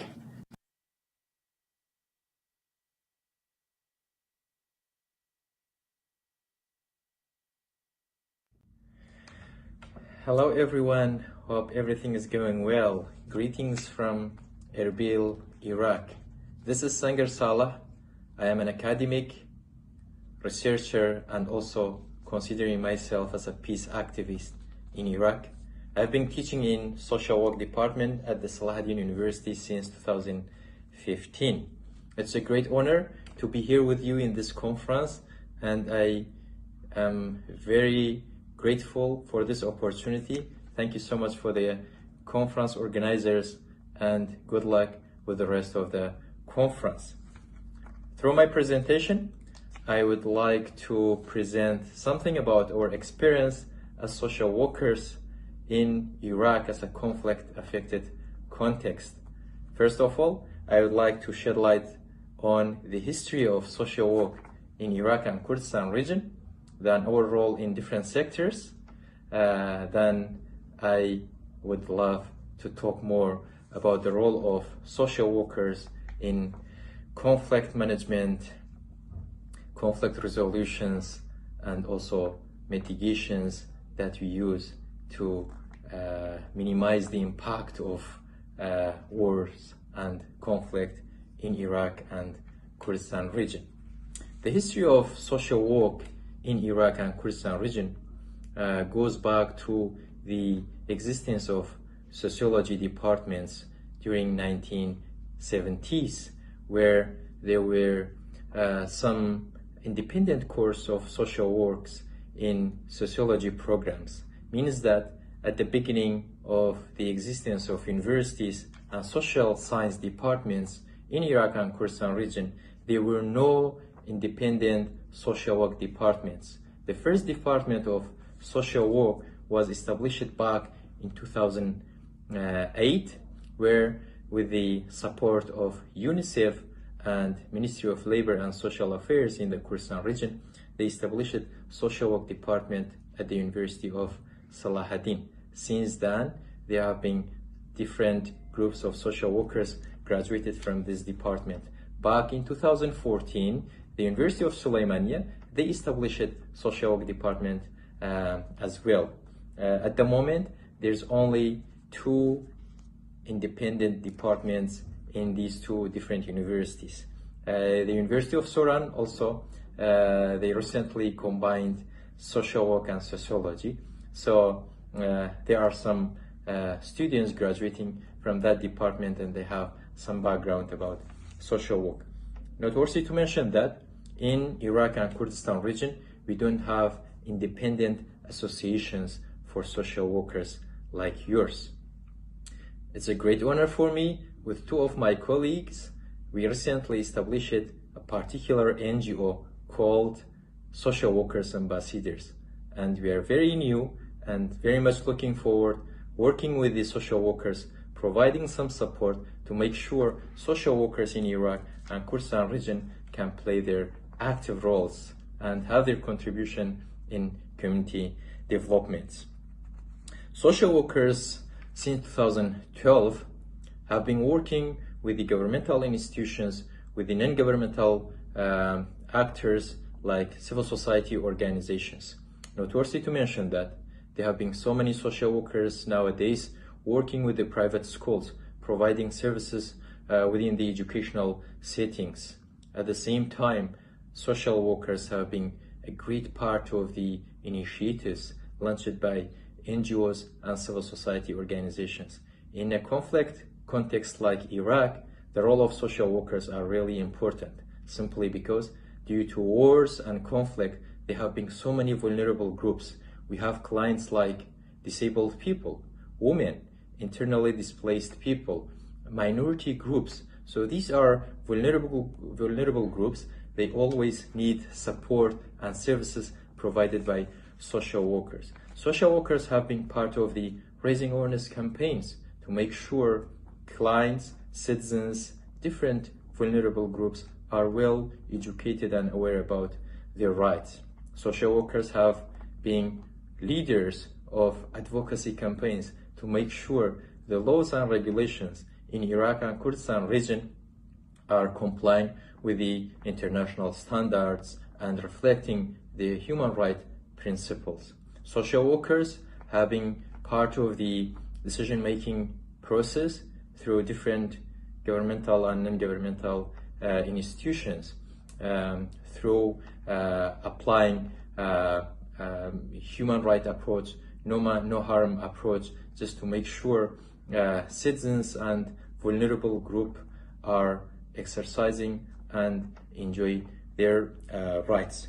At the end, I would like to address that we as social workers in Iraq and Kurdistan region, we still need more support from international actors, and we need coordination and collaboration with international actors like the Social Workers Association of Ghana and other associations in other contexts, just to make sure that we can exchange ideas, we can exchange our experiences, we can learn from each other, we can consider best practice from other contexts and see how we can localize them, how we can contextualize them in our context. For us, as social workers in Iraq and Kurdistan region, we are willing to start this coordination, and I think this is a great opportunity to consider for the starting point. I am very much looking forward for more coordination with you guys, and good luck with the rest of the conference. Thank you so much.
Okay, so it's snack ready. Snack. The other documentaries. Okay. So whilst we are waiting for the snack, the IT guys should project the other documentaries for us to watch. All right.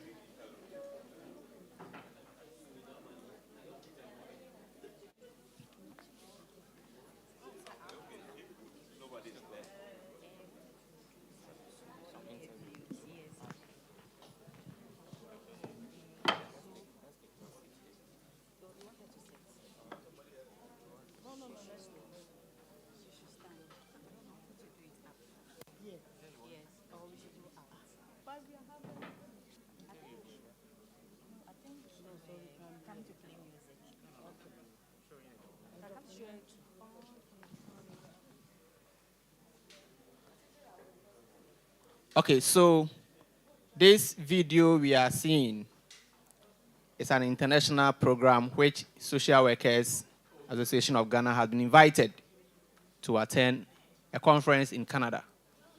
So please, watch and keep the date. Watch and keep the date. Whilst we are enjoying our snack, you watch and keep the date. You contact us for more details later. So be attentive and watch. Swag is going international. In fact, it's international. So please, you are at the right place. Don't let anyone deceive you. Let's form this association. September 2025 at S3 Best Business Event Center. University International Incorporation presents International Conference on Addiction Recovery for Youth and Families. And the theme will be Global Unity for Transformative Recovery, Bridging Borders for Youth and Family. 2025 from 19th to 20th September 2025 at S3 Best Business Event Center. International participants.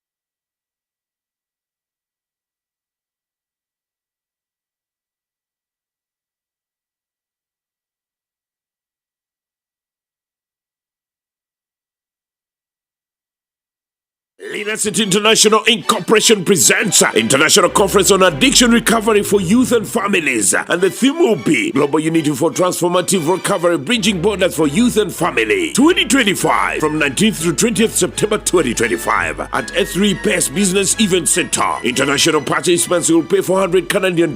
International students will pay $300 Canadian. Local delegates will pay $300 Canadian. Local students will pay $250 Canadian. And exhibitors will pay $600 Canadian only. To get more information, reach them at 205 Pleasant City, North York, Canada, or call +1 647 819 4493 or +1 647 702 2922, or find them on info@icaf.ca or www.icaf.ca. It's the International Conference on Addiction Recovery for Youth and Families, ICA.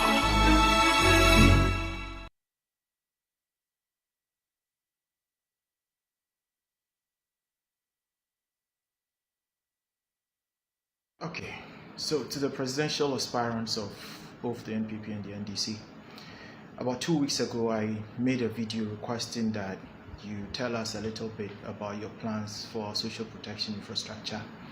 I didn't get any response, but I believe that some way, somehow, the videos got to you. Today I want to elaborate a bit more on some of the real challenges faced by the social services workforce of this country.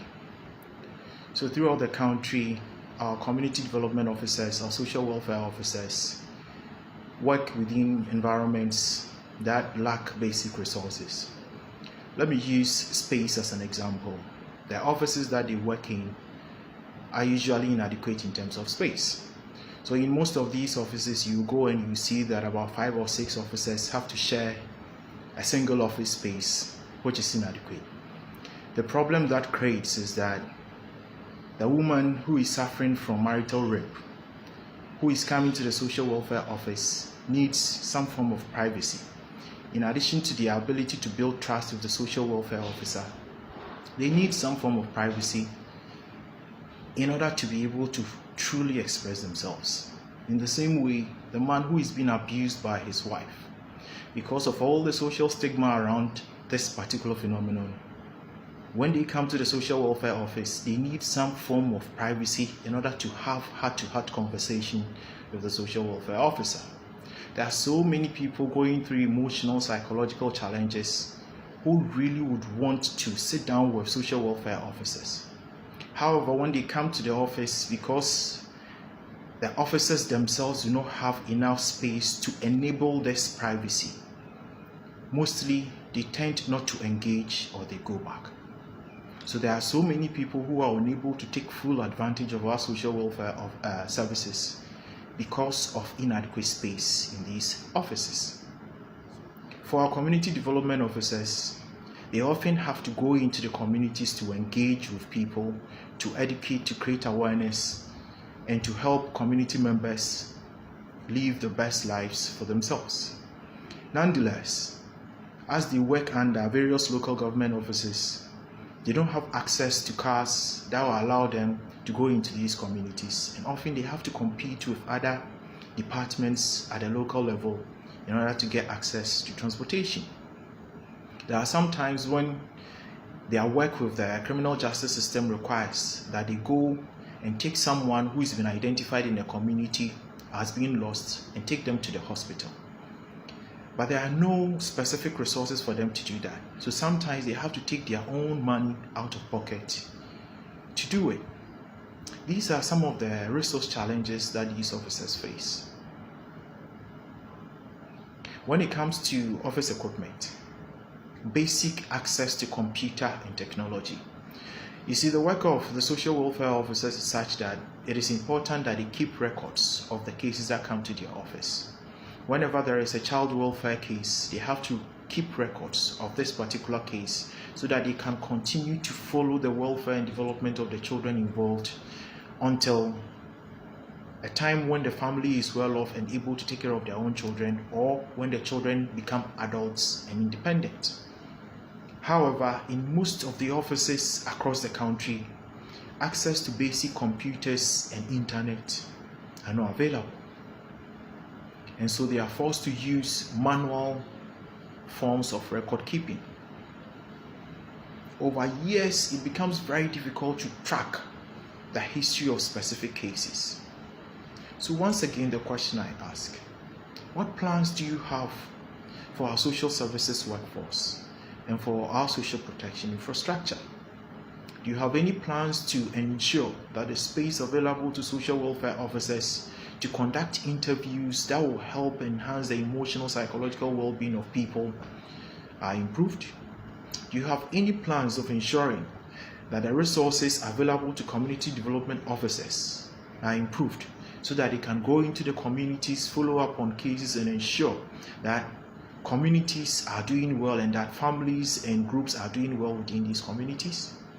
Do you have any plans to ensure that basic equipment that allow the social welfare and community development offices to function to its optimum are provided?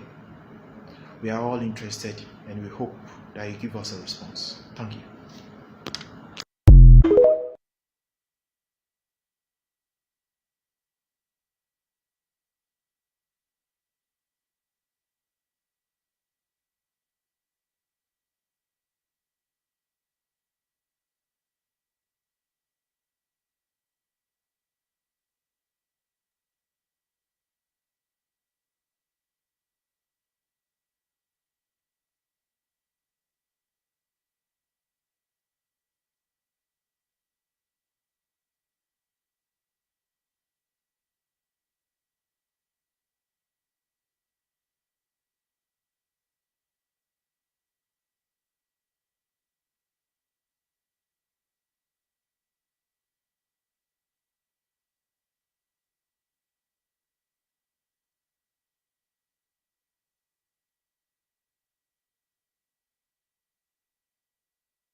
our emotional health, our social health, and the well-being of our population in general rests on the shoulders of our social protection infrastructure. So we can't make this campaign all about roads and schools, but we also have to talk about social. So to the presidential nominees of both parties, the NPP and the NDC especially, my question is, what plans do you have for the social protection, social welfare infrastructure in Ghana? Most especially, what are your intentions for our Ministry for Gender, Children and Social Protection, as well as the numerous workers who work in this ministry?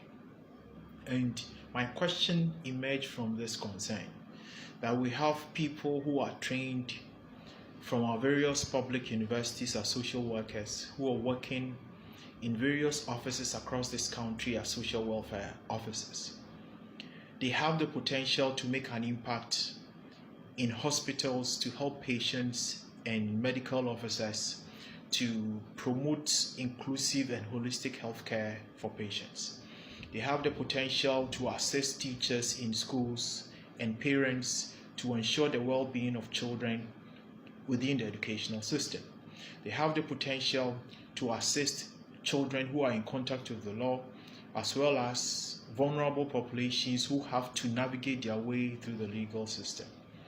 Nonetheless, the biggest challenge that these workers face is the lack of resources available to them to do their work. Sometimes they have to go into the community to do education, to do follow-up, to find out the well-being of children, but they lack these resources.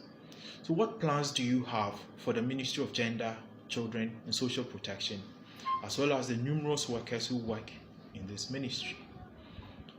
I'm going to do a series of videos and I'm going to ask a series of questions, and I'll be really interested, and I'm sure other workers across the country are really eager to hear your thoughts about the ministry, because the Ministry of Gender, Children and Social Protection, together with the entire social protection infrastructure in this country, is very, very crucial to our overall well-being, our mental health, our emotional health, our social health, and the well-being of our population in general rests on the shoulders of our social protection infrastructure.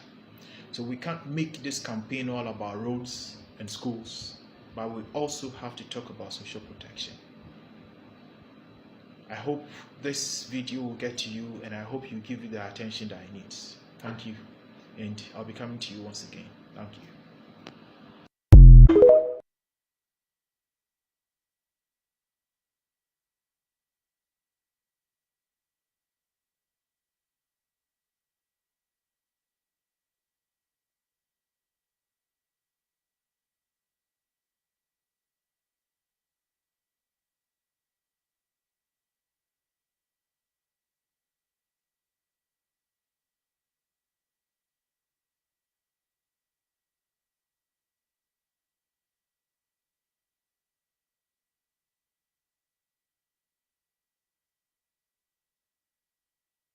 A case at Tamale, and Tamale people are here, and Doyin people are just sitting, not mingling with the Tamale people. Please, let's network and get the contacts. Get to someone that you don't know. Talk with the person. Madam, I know you are a Catholic.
that we value our profession.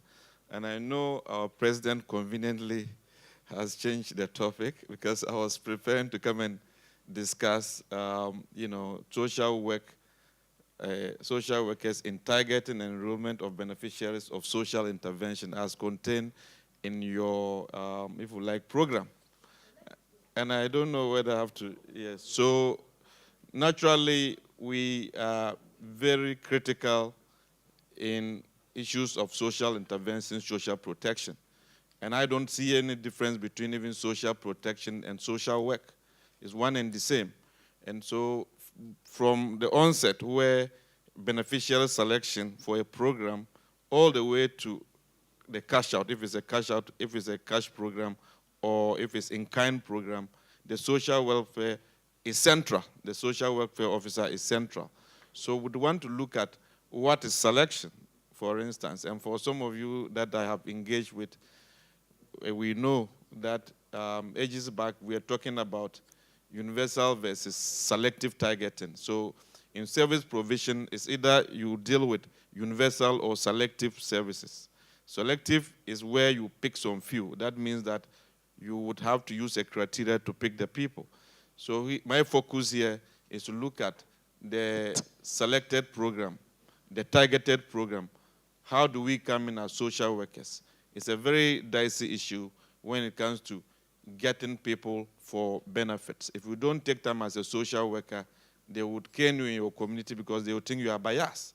But also to avoid inclusion and exclusion error, you ought to be very sharp in the way you do things. So whatever program we are doing, there's always a criteria for targeting, and you must abide by that criteria.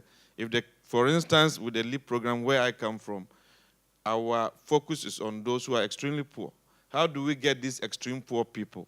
There's a standard, there's a guideline, and some of you and all of you here, I know, is familiar with the proxy mean test, that when people come to administer questionnaires, you think it's for nothing. So somebody in the village is sitting somewhere, particularly even the illiterates who do not have radios or TV, sometimes they are even left out. But these are the very people, the very reason why we institute those interventions. So as social workers, what do? We have to mobilize people out for registration or enumerations when it comes. Otherwise, if GNHR comes to your community, take the data and you go.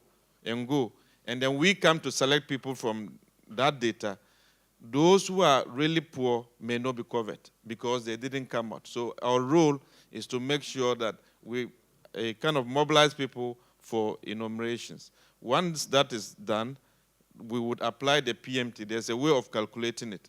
So little human hands, right? So the machine would work and determine who qualifies for the assistance. And we are aware that machines do make mistakes.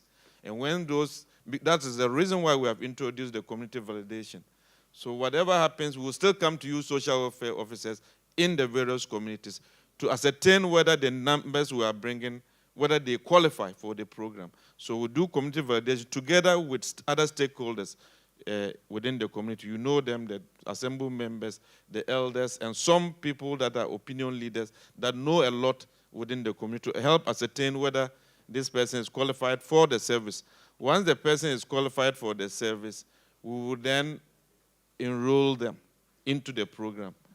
And now our enrollment, we are arguing that with Ghana Card, we need to make sure we utilize it and make sure that we get the names right. Because those days, you can have Miles Ongo on National Health Insurance and Miles Tibanye on another program. When you want to reconcile, it's very difficult. You cannot match. So people are double dipping because we don't have that system that can clear it. But with Ghana Card now, that is a thing of the past. And we are insisting that every selection procedure must come with all of these criteria. We must meet them. So once we enroll them, I want to make it brief because, we don't have time. Once we enroll them, the next thing is for cash out, if it's the LEAP program or any other program. If it's the school feeding, because it's a universal system. That one, everybody is benefiting. And the National Health Insurance is universal. Everybody is benefiting. But the LEAP and other targeted programs, you ought to enroll them.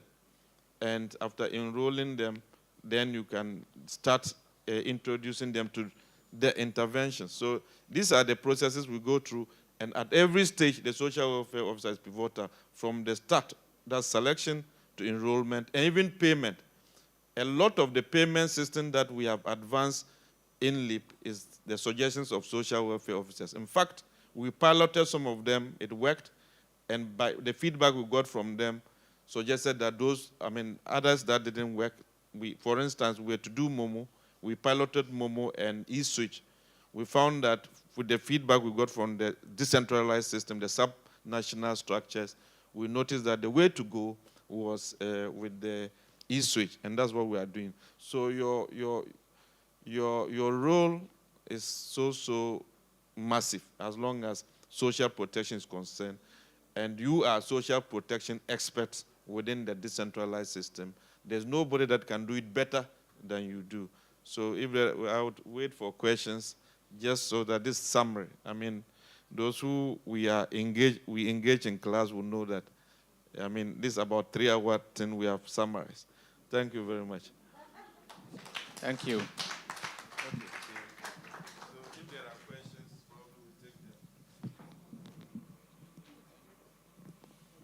Thank you so much. Please, the floor is open for questions. Whatever he said, anything you feel you have to ask for clarification, the mic is there for you to talk. Okay. You take first 5 questions. I have my question, but I'll ask later.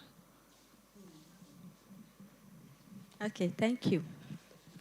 And please, my name is Augustina from Wasa East District. That's in the Western region.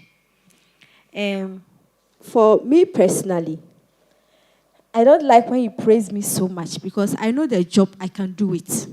So when you add the praises, then it's like you are giving me more work to do. The work, I will do it, but sometimes I have some hindrances in the district. Now I'm talking in general. For the social workers, we are working. We always want to go by the guidelines we are given. Because we know, just as you said, we might be beaten in the community if we don't go by it. But here is the case in our district. Our superiors are not giving us the room, the total room to work. We know some of us, we are young in the service, and even in age-wise, we are young. But we are there because of the job. So it makes us the experts that we are, that we think we can give, or let's say we can talk tete-a-tete with our superiors so that the work can go on. But here is the case, these hindrances are there. So if my superior is saying, no, I want us to go this way, I don't think I can stand in front of my superior and argue with him or her. I just have to let his will be done. In that case, what do we do? Because the feedback will come, and I'll be the same person to clear up the mess. So I don't know how we can be helped in that side. What do we do if we should find ourselves in that situation? What do we do? Because every time, every day, when we meet like this, we ask this same question. We'll go back to our communities, we'll go back to our district. We still have to control. So what do we do? My question is, what do we do? Thank you.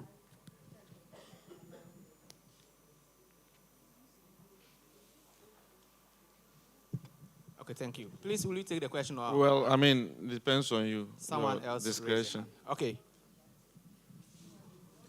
Okay, thank you. I am Jamila Mohammed. I'm from Wejagbawe Municipal Hospital. Yeah, sometimes the cases we handle, we do get so very vulnerable people that you feel like going forward, there's the need to assist them or help. But we, at our point, we don't deal with LIP.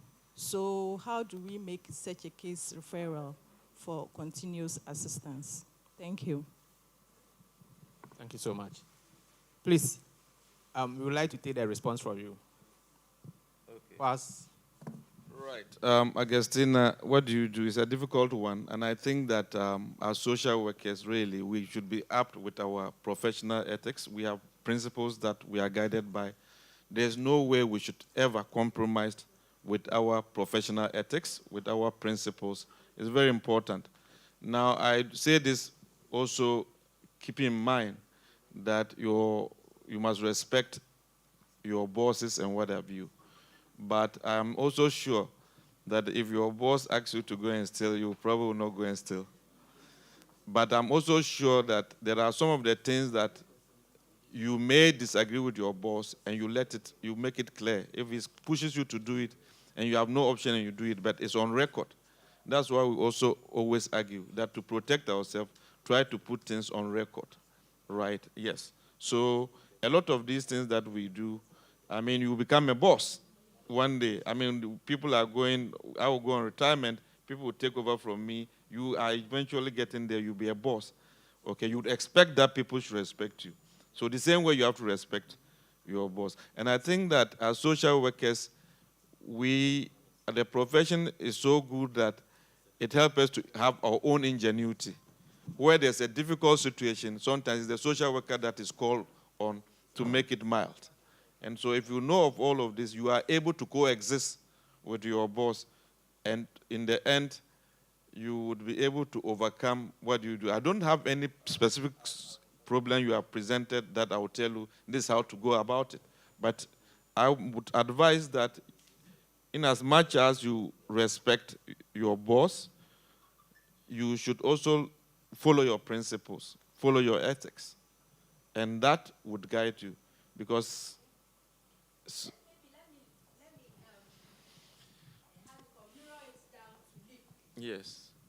We have this upcoming reassessment. Okay. That we are to go and reassess some people and then do the drop and then graduation and all that. Now, the new communities we are to pick on board. You know, our DCs sometimes have those slots to add on some communities. Meanwhile, those communities, I'm not saying they are not poor people, but that extremely poor people we are looking for, I mean, the extreme is in other communities. And you are telling maybe Chief or Kodi to add that community. It was like, no, let's... So I am very, very surprised about your district. And I'm sure there are other officers here who probably have a different view. The LEAP reassessment that we are to do, really, we are to do it using the GNHR data, correct? And to make sure we have a robust data, what we did was to develop reassessment team across every district. And that would include the social welfare officer, the information service officer, the statistician, and a lot of people who probably would not all kowtow to the district chief executive. And mind you, at the moment, we have not even talked about communities that we are going to select.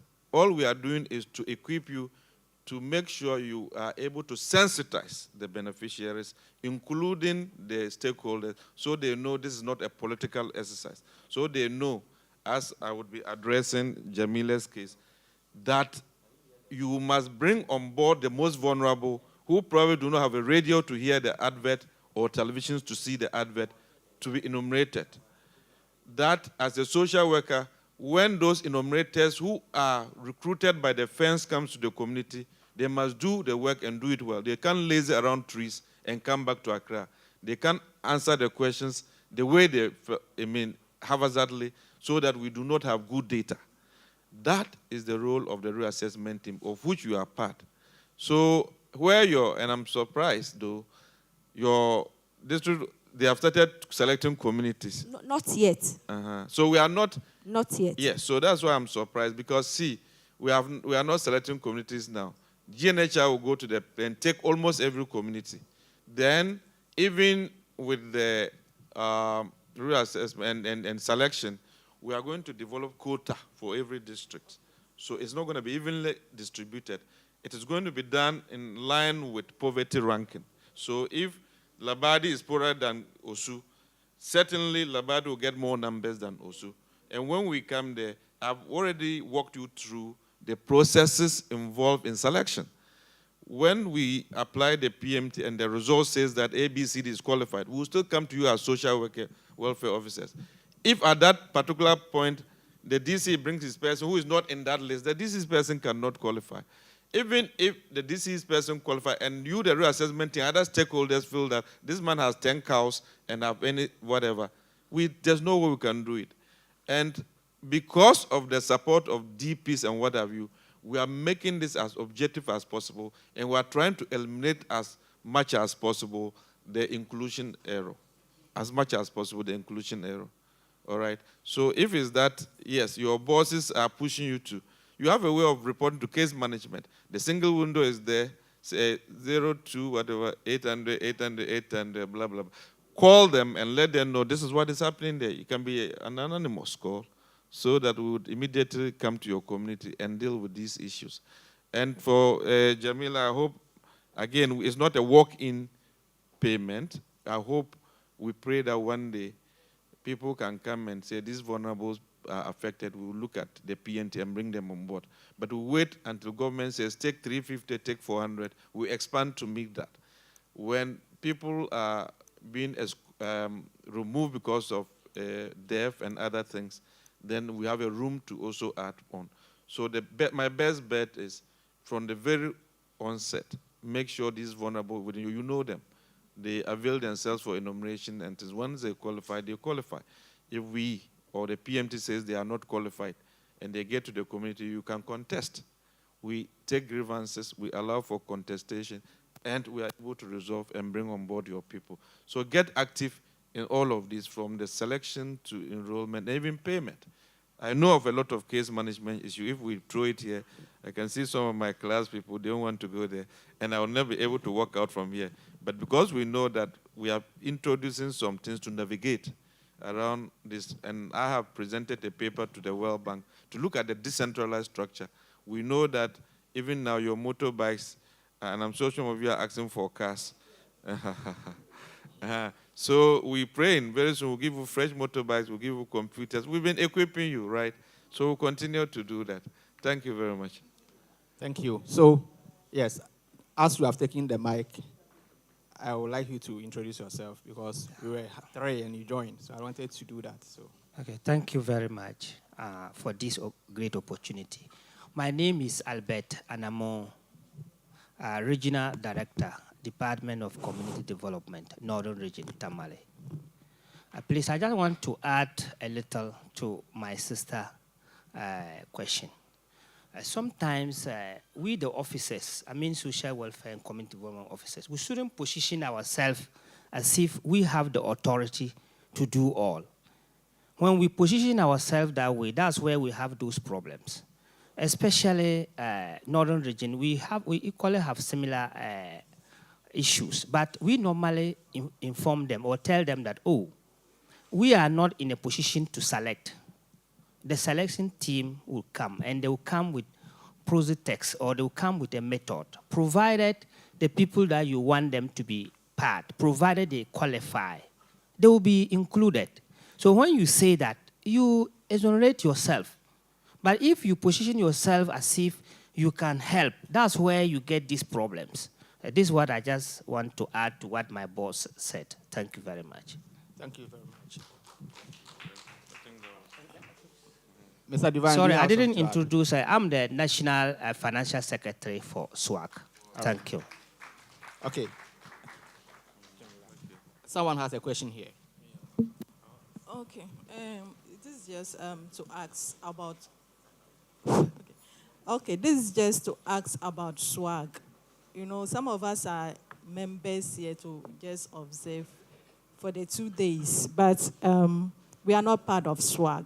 So how do you become a member of SWAG, and what are the conditions to becoming a member? What are the conditions? Conditions. Okay, so President will answer that. Question? Yeah. My question has been asked in a lot of fora, a lot of workshops.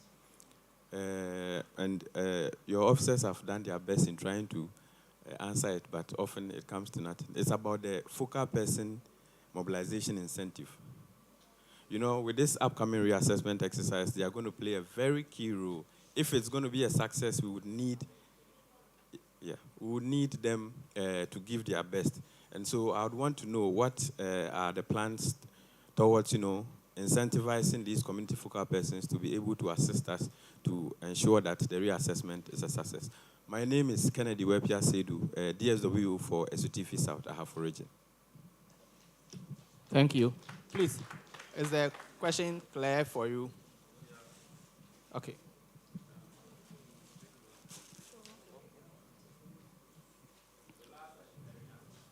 Thank you. My name is Felicia from Ketu North Municipal, Georgia.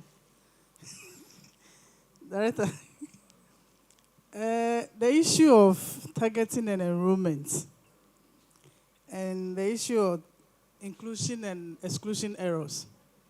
We had that during the LEAP targeting and enrollment. And it all happened that the firm that was contracted to do the targeting, in a way, they recruited the workers or the enumerators. So they happened to be answerable to them. And the social welfare officers were in a way handicapped. When you see the wrong going on, you try to address it. You go and because they are not answerable to you, they go and do what their employers told them to do. That issue was lingering. The office was trying to resolve it. Then the issue of GNHR also came in. Another firm.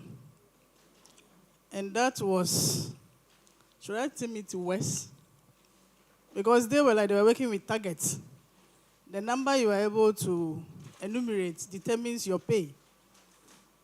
In my former district, I tried and I pushed them, myself and Madam, because we were more like twin districts. We were together with the same firm. We were on them. Sometimes going to the communities with them. So we can say that it's a bit better. But when I moved to my current district, because I wasn't there, and the social welfare office was not involved, it was a statistician who acted as the liaison officer. It was a total fiasco. During the IBES exercise, I happened to be one of the supervisors, so I worked with some of the enumerators who did the NHR registration. During their conversation, some were frank that when the heat was coming with the numbers, they have to just get some health insurance numbers, forge some, and input data just to get their numbers. So I was alarmed that means Ketu North, the data to GNHR, is nothing to work with. So when the team from the ministry came to find out how the work happened, what happened, though our department was not the liaison officer, they came to us. And I was frank with them that I wasn't there during the exercise, but the department, those who were there, were not involved. And my checks on the ground, these are some of the rumors, which is not far from the truth.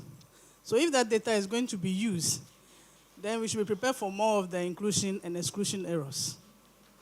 What are we going to do with these firms and their modus operandi? Thank you. Thank you so much. Thank you. This is a very good question. Thank you very much. So I'll first start with Kennedy. I think you raised a valid point, and I'm sure if we had allowed you, would have also added that this DSW's allowance must also be increased. And who was that? Somebody came to my office yesterday, and on my table already was a memo discussing how we can increase the allowance for the community focal persons and district social welfare officers. So a lot of effort has been put in place. The discussion is ongoing. But also keep in mind that even a city added to, I don't know in your community, how many, in your district, how many communities are there? 26. In some other places, about 100, 200. Can you imagine if we even to add 100 Ghana when there is balloon to some other amount? So when we put the figures together and send it to the minister, we are called for discussions, and we are still having the discussion, right? Again, you notice that over the period, within the last year, we have been bashed for our operational cost going higher than even the implementation or the money, the cash grant to the beneficiaries. So we are doing this also bear in mind that we have to be very efficient so that the operational costs don't go high, because they take into consideration the allowances for DSWs, the allowances for focal persons, and even the payment to the PFIs. So, yes, there's a lot going that is happening. We are working on it to make sure that at least we could get some amount in addition to what we are giving them. We know that 20 Ghana is way inadequate. We should be able to add something to that. So we'll work on it going forward. Targeting and enrollment, and I think that I should share with your sentiments, but to also add that at the time GNHR came around, let me just point out that the firms are not separate from GNHR, right? Because you made a point that when GNHR came, it became even worse. GNHR is the government body sitting there, but that would recruit the firms. The firms, through a competitive procurement process, is recruited. And once the firms are recruited, you don't have a hand in selecting who should be an enumerator. It's now their mandate to get those they think qualify. But in their bidding documents, we are able to know, and we, even on the TOR, are able to stipulate or state that we need this caliber of people, at least first degree, to do enumeration, or diploma to do enumeration, right? So they go by that. So once we recruit them, they then recruit their also enumerators to come to the field. But you also agree with me that at the time you are talking about, we didn't have reassessment teams, right? That is the reason why the social worker you had some handicap, right? You could not even voice out. You could not fight back whatever was happening. Now we've given you some smaller books telling you what your roles are. And the team is a very solid team that now can kick against whatever is happening, right? So we have, over the period, studied what has happened. And because of these gaps, we are trying to make sure that we from the onset, we get the people to monitor. Because if we don't monitor, as you said, they'll go and use Ghana health insurance, whatever, and do whatever they want to do and come back. But if we're a responsible reassessment team and this is happening, you draw attention to it. You will take on the firms and they will do the proper thing, which is why we have the vision of kind of establishing these teams, and not only that, training them so that you can have a voice within the communities. What has been taken, but I've just told you that for the purpose of LEAP, in fact, we are having the intention of coming to the other regions that have been completed to take data from there and start to analyze and to see whether we can enroll them. Plans are far advanced. We are looking at their data. But it behoves of you to make sure we come back with a credible data so that we avoid this inclusion error. And what do we mean by that? Community validation will take place. When we come, you shouldn't be shy to say or be afraid to say that this person is not qualified. Let's not add him. This was wrongly added and all of that. We have gone to some community, and that's the reason why we established the team too, for our expansion. And somebody had took some 2X and drank tea and was riding his bicycle to come and be enrolled onto the program. And the community members protested, but this guy cannot be poor. There's rather a very old woman here who is poor, should be added. Unfortunately, the old woman was not captured in the data. The old woman was not captured in the data. What it means is that it goes to buttress the point I made earlier, that make sure those who are vulnerable come out and be counted, so that when we need them, we'll get them. But you have a lot of role to play in the selection procedures. Once we come with the GNHR data, it is not a gospel. It's not like that is it. It's final. You would have to make your input. If the data is not good, you help us take it away. If it's good, then we can enroll them. Thank you very much.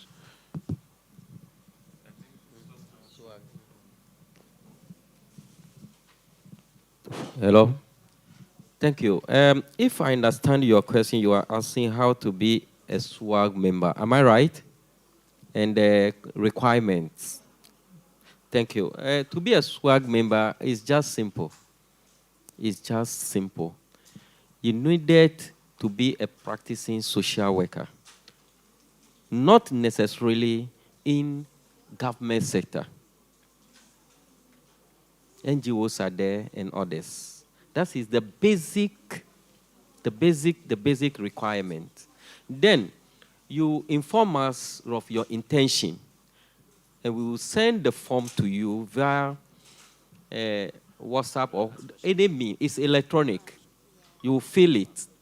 After that, then you apply for the certificate. It can be verbal, it can be written, or any way that the information can get to us so that you have it. Then, after applying for the certificate, we will process it. Where we do it is at Kumasi. I have samples over here. They will email it to me. I also sign it and email it back. Email it to the one that apply. You can be in Pasa, but the moment we are done, we will only scan it and forward it to you. After that, we will do EMS out of the money you pay and then forward it to you. Some people, they will say, oh, the money is not enough when you are asked because of the processes. So I will send you 20 CD, 50 CD to post it for me. Or how much is it? Okay, I went to Circle. They said they will take this amount and that and that. Oh, let me pay. So to be a member is not something that you come to our office, take the hard copy form, fill it. No. It's just a matter of reaching out to us, and everything will be done smoothly. Have I answered you? Okay, thank you very much. Okay, so more questions. Good afternoon. Panel members, I want to ask a very academic question, but we still practice it. That in times of crisis, and you know, as practitioners, we have various forms of crisis that we actually render our service. In most of the cases, it's a team of professionals coming together, including social workers. And when the service is rendered, we actually hear of the other professions, you know, about the service rendered. Meanwhile, social workers are at the background, and then they are doing a whole lot of work. And even in practice, we do a lot of service delivery, but we are not heard. Just like one of, is it Mr. Krakani or someone? He said, if we don't take care, we will be going down. So beside rendering of the service, and beyond some of our principle of confidentiality, what are we doing about our marketability, at least for people to know what we are doing, for people to know where they will go when they have some form of family welfare challenges or any form of crisis? Okay. Thank you very much. I will take my answer from marketability. I will take it from there. And what you are saying is just a replica example of what happened or what is happening today. The social welfare office is just here. The Congress, organization, everything, they are aware. The directors are aware. When we were about to start the program, myself and Fafa, we went to the director to obtain permission under the instruction of the chairperson of the program that we should inform director to inform social workers in their various offices to come here. We were there. I have to leave Fafa. Fafa was moving from one office to another. When we got here, up to now, I can see Akos and I can see you. For the rest, like Frida, the love she has for Swag, she's a member, and she has to be here automatically. That's why she's here. But where are the rest who are in their offices? How are we going to market ourselves with such behavior? Are you getting it? To come out with this conference, a lot of energy, a lot of money, a lot of things went into it. People could not even sleep. If I tell you, you'll be surprised. You'll be surprised. But look at the number. When I set my eyes round here, in Greater Accra region, I can see Hajia from one of the assemblies. Apart from that, none of the officers at the MMDAs in Greater Accra is here. If you want, apart from my office, the Hajia, I know Hajia, then who else? From any of the MMDAs in Greater Accra, the person should own up. Somebody whispered to me that when she was about to come, the boss says she should not come, but she has to struggle and meander her way to come for the program in Greater Accra. And every day, how can we market ourselves? How can we be heard? Meanwhile, our behavior is not changed. And we remain the same in old age, stone age. How can you be doing the same thing and expect the best result? There was something on a lip platform. I took my phone, God being so good, the wisdom came, and I wrote,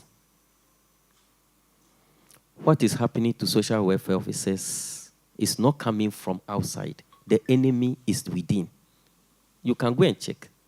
And I stress on that. The enemy is within. So, to market ourselves, to be in the drum, not to get what we want and everything, not until we change our attitude and behavior, it will be worse. Thank you very much. Okay. All right. And if I may add, the enemy is within, but who here is the enemy? We ourselves are our own enemies. Because most of the time, we as social workers, instead of us working for the collective vision of the body, the social work body, sometimes we act as if we are in competition with one another. You see, together we stand and divided we fall. So I would like to suggest that if we really want to project ourselves and be recognized and be respected as social workers, then we should be together. Even when it comes to sharing knowledge and ideas, when you realize that somebody is behind and the person is not very knowledgeable, you mentor the person, you teach the person. You see, like my immediate outgoing director here did to most of us. You try to tell the person, this thing that you did this, they don't do it like this, do it like this. Instead of we, excuse me to say, gossiping about one another, trying to undermine one another. No, because we are different. Director Miles here, doctor, posted something on the page, and I was reading about we should try to not to pull each other down. I think that one, I don't know whether that was yesterday's or today's. You see, and then in that text, when I was reading, it was stated that we are not the same. We are different. Even the human beings, we are different. Some are tall, some are short, some are fair, some are dark. But that is what makes it beautiful. Diversity. So if somebody doesn't know, and you know, then you teach the person. If you know, And if another person also knows, then you learn from the person. But most of the time, I also realize that some of us are sometimes too, I don't know the word to use, but too big to learn from others. You could be posted somewhere, and then you are not ready to learn from the person that you met there, maybe probably because you have a degree and the person doesn't have a degree. You see, when I was first posted to my second station, the officers there, none of them had a degree, but I had a degree. But I had to humble myself to learn from them because they were experienced and they knew that establishment better than me. They knew all the corners of that establishment. So I had to learn from them. I didn't go to try to boss myself over them that I have a degree and they don't have a degree. So because of that, I'm not prepared to learn. And because of that, I learned a lot. I've always said it. I've always mentioned that one of my colleagues there taught me, even if she didn't teach me anything, she taught me how to wrap money with paper and write the name of the donor on it. And it helped me a lot. You take the donation, it's something very trivial, but I cherished it because it helped me. I take the donation, I wrap it with paper, write the name of the donor and the date on it, and then I go to submit to the managers. And at the end of the day, you don't get confused who brought this and who brought that.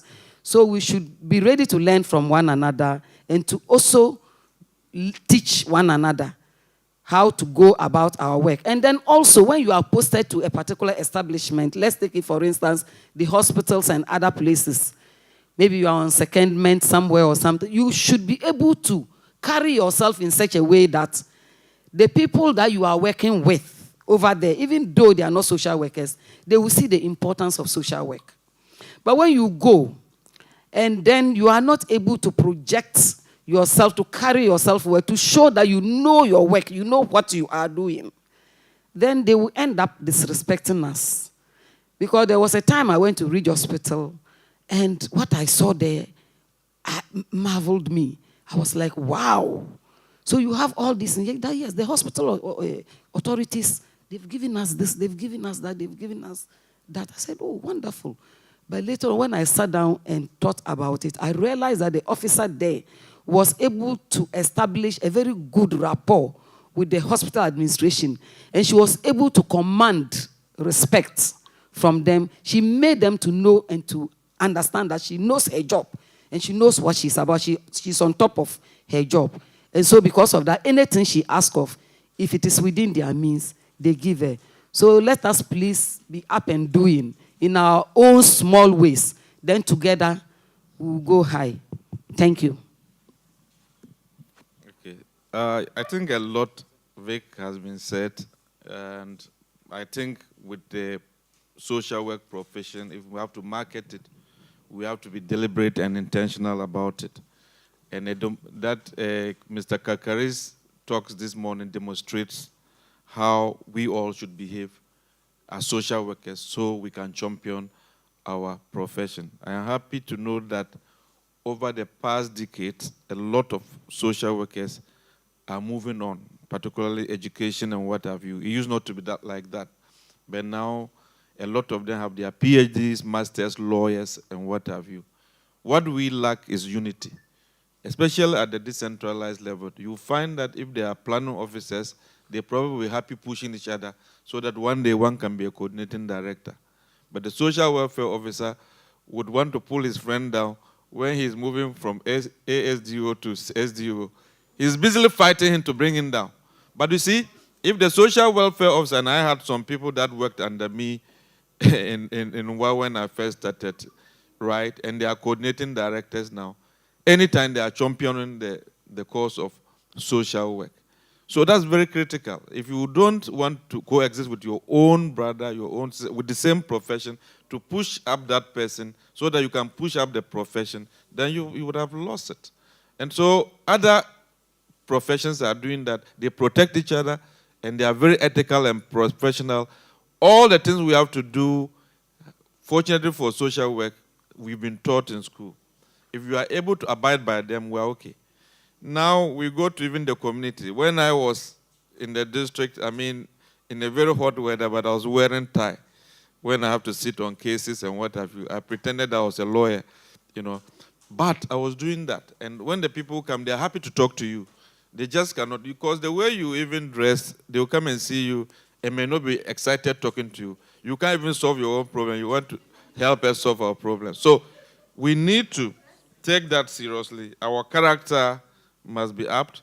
And, I mean, as for the knowledge, I know, I mean, a lot of people that I've encountered, almost everybody masters, whatever. And we must keep on and try to come together, unity, and fight it, and be intentional about it. The organizations that have been formed, we belong to, we make noise. I don't see that this number is small. This is a massive number. You must not be discouraged. I mean, I know how it is to, I mean, some political parties even have 20, but they'll tell you that, hey, the crowd was over. You have this, a lot of numbers, including our own national director, including Nana Nko coming, and you are lamenting. We are so excited to have this number. And we can make noise, we can continue to make noise. And the next time you're having this meeting, this place will overflow, you know. So please, let us all start to champion social work. The way Mr. Kakari, or whatever, if I'm wrong, was passionate about social work. That's how some of us are passionate about social work. I went to Kwajanu University, and I've told people that I love that university more than University of Ghana, where I did more than 14 years, because I did diploma, master's, PhD in University of Ghana. But I did only 2 years in Kwajanu University. And I love it so much, you see. And that gave me the passion to move on with social work, you see. So I think that let's be passionate about it. We may say it's not paying. It's only in Ghana it's not paying. He said it. Others outside are being rewarded a lot with social work. We always look for material things, but I know that I used to talk to people and they were always listening to me and, you know, without money, but I was always comforted.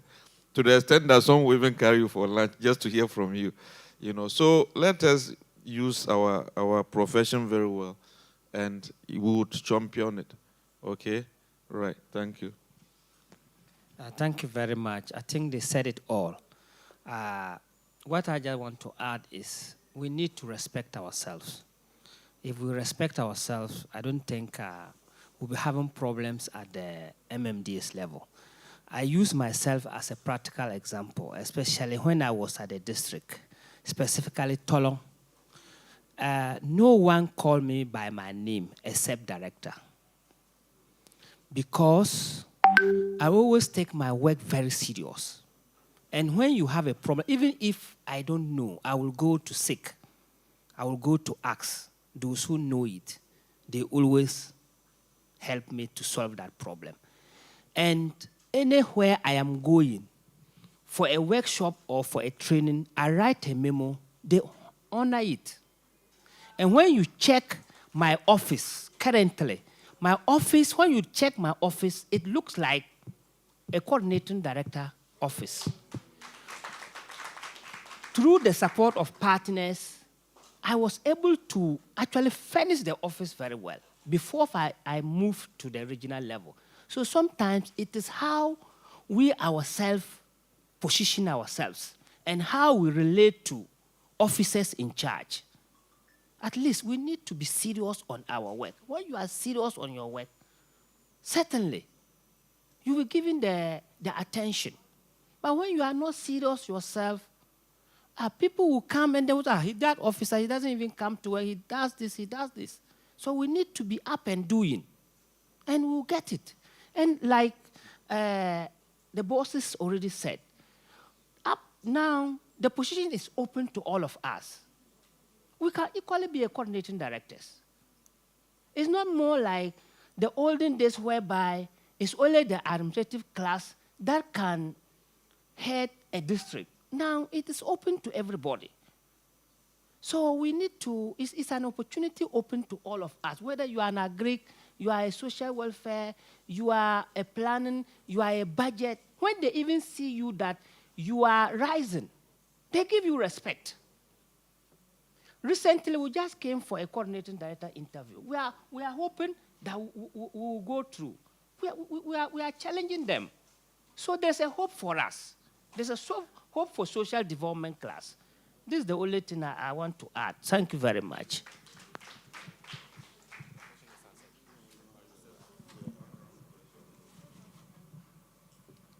Thank you very much. We will take about 3 more questions, then we dissolve the panel. Okay, thank you. I'm Neo Budai from Equiapim North. It's a follow-up suggestion to the community focal persons mobilization that you spoke about.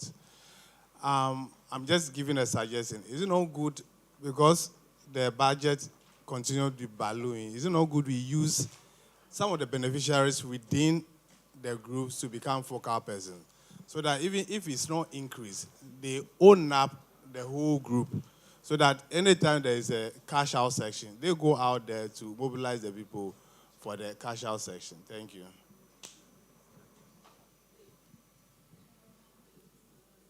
Hello. I think that one is allowed. I'm sure some communities are able to do that, or it's very allowed. In fact, we even wanted to organize a beneficiary welfare association where beneficiaries would take charge of everything. But you see, we had further discussion, and we noticed that it was going to create more problems. You'll be in the community as a district social welfare officer. Nobody will come to you. They'll go to the beneficiary welfare association, their chairman, and they'll start making noise and agitating and what have you when they are not happy with issues. You know, association, you can demand so much. This is a cash transfer social protection program. We want them to have their rights, whatever, but we also have to be very mindful not to empower them to, you understand, at the grassroots level, you will not have a say as a district officer. So, I mean, that was the reason we kind of stopped with that BWA. But I believe that some district officers can confirm in other districts where, in fact, I've seen a lot of places where there are educated people and very vibrant beneficiaries or caregivers who doubles as community focal persons. So that is allowed. But we will still revisit the issue about the allowance for the community focal person. I'm aware that the LEAP amount, we have done what we call indexation, so that it can accompany the inflation. So going forward, we must look at, I mean, that's why even the district social welfare officers, we know that mobilization is so inadequate, we know, and we are pushing hard. But if we don't take time and it also overballoons, as I said, nobody would want to approve for that to happen. But we are working on it to make sure that we are able to have you do your work with some dignity and some support with the mobilization. We know that it's a voluntary work, but you can also use all your resources to do the work, your own resources. We should empower you to use what mobilization you receive from us to do the work. Thank you very much. Okay, my name is Atakodia Boateng from Abuakwa North. Please, I would like to inquire from the leadership of SWAG if they are aware that there is Ghana Association of Social Workers. Are you aware there is a group like that? I want to know before I continue. Yes, please. You are asking if we are aware that there is Ghana Association of Social Workers, GASO. Yes, please. GASO? Yes, please. Yes, we are aware. You are aware. It was formed before I was born. Okay, so is it a different association from SWAG? I want to know, please.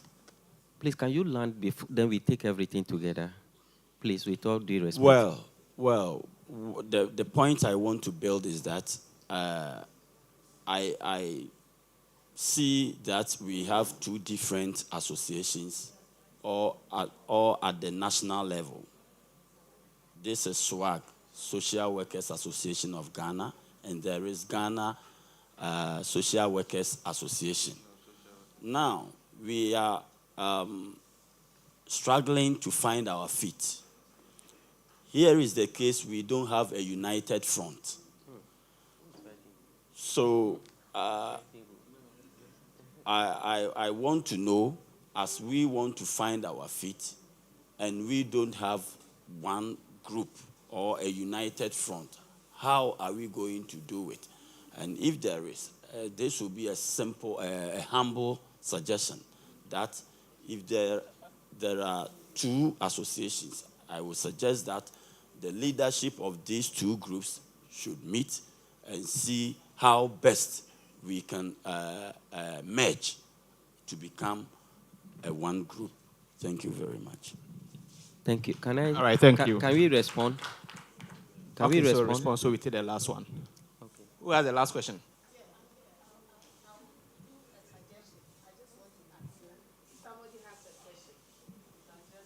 Okay, so last question then. You respond. Thank you very much. I'm called Justice Maulo from Insama Drajuri. Mine has to do with LEAP. I wanted to find out if the room is still available for beneficiaries that have been, they have the e-switch card, but their cars are not being loaded with fund. I know there was a time which they asked that those beneficiaries' data supposed to be provided, which we did. Recently, I had a case, but I'm yet to put in as a case management. But I want to find out if the window is still available for such a person, because it's an old lady who, during the time when the enrollment was done, she was taken through the entire process. Along the line, she got sick. So she couldn't remember that something of that nature was done for her. And when she recovered, she couldn't also, make the movement to see to it that, so that her fund comes in. It was just recently before when he saw people going for the fund, and she also remembered that, I did something of this nature. Why? So she approached our office. So we are trying to make a case for case management. So I wanted to find out if the window is still there, because I know there was a time they asked for those data. Thank you very much. Thank you so much. President Divine, would you like to respond to the GASO swag emerging before Dr. Miles take the leap answer? Thank you very much for that question. But the impression I got was like, we are fighting. Please, we are not fighting anybody. Nobody is fighting. That in the yesterday, the GASU leadership, I reached out to them. And even we sent them invitation to be here. Yes. Mr. Ngo is a member of GASU. Wow. Madam Susie is a member of GASU. Wow. She's also a member of GASU. Mr. Krakani, member of GASU. They plenty, and they are among us. Director herself, the chairperson.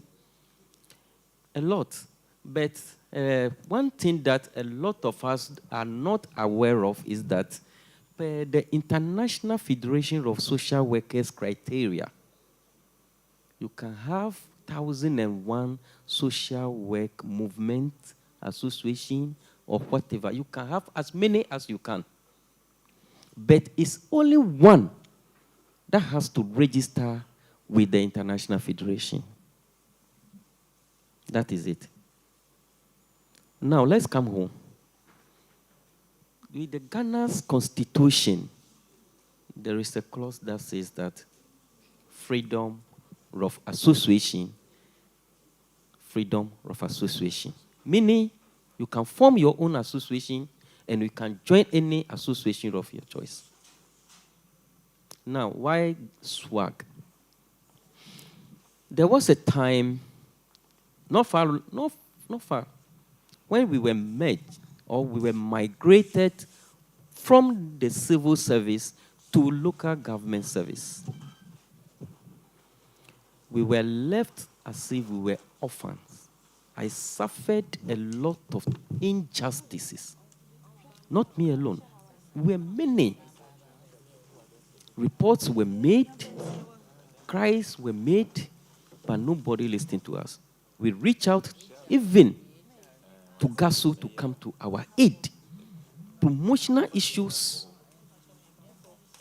conventional issues, a whole lot. Grading, everything was basa because when we were going to migrate, proper preparation was not done. So we were languishing. I'm telling you, the records are there. Then people were doing everything possible, but it was not working. One day, the wisdom or the revelation came to me. And all of a sudden, I met Madame Susie, the late Madame Margaret Baiche. We were just discussing and the thing popped up. Then I said, okay, then let's form association. We started. Even before then, I started with my phone.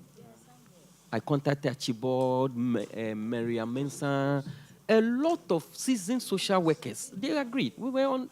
That's the way we started with the Ghana MMDAs. Then they encouraged, and we started writing to the necessary institutions, having meetings with them. Look, let me tell you something. When we go to local government service, in those days, not knowing, they've been running away from us because they knew they were at fault and we might take them on. There is one strong founding member. He suggested legal decision against local government service. And the majority says, no, that is not the way to go at that moment. Since then, he stopped working as a SWAG member.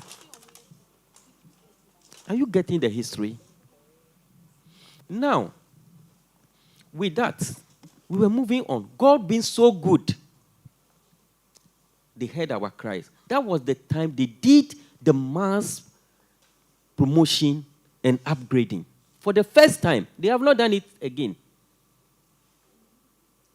And the second one that they did, I qualified, but they retained me on one grade for 10 years.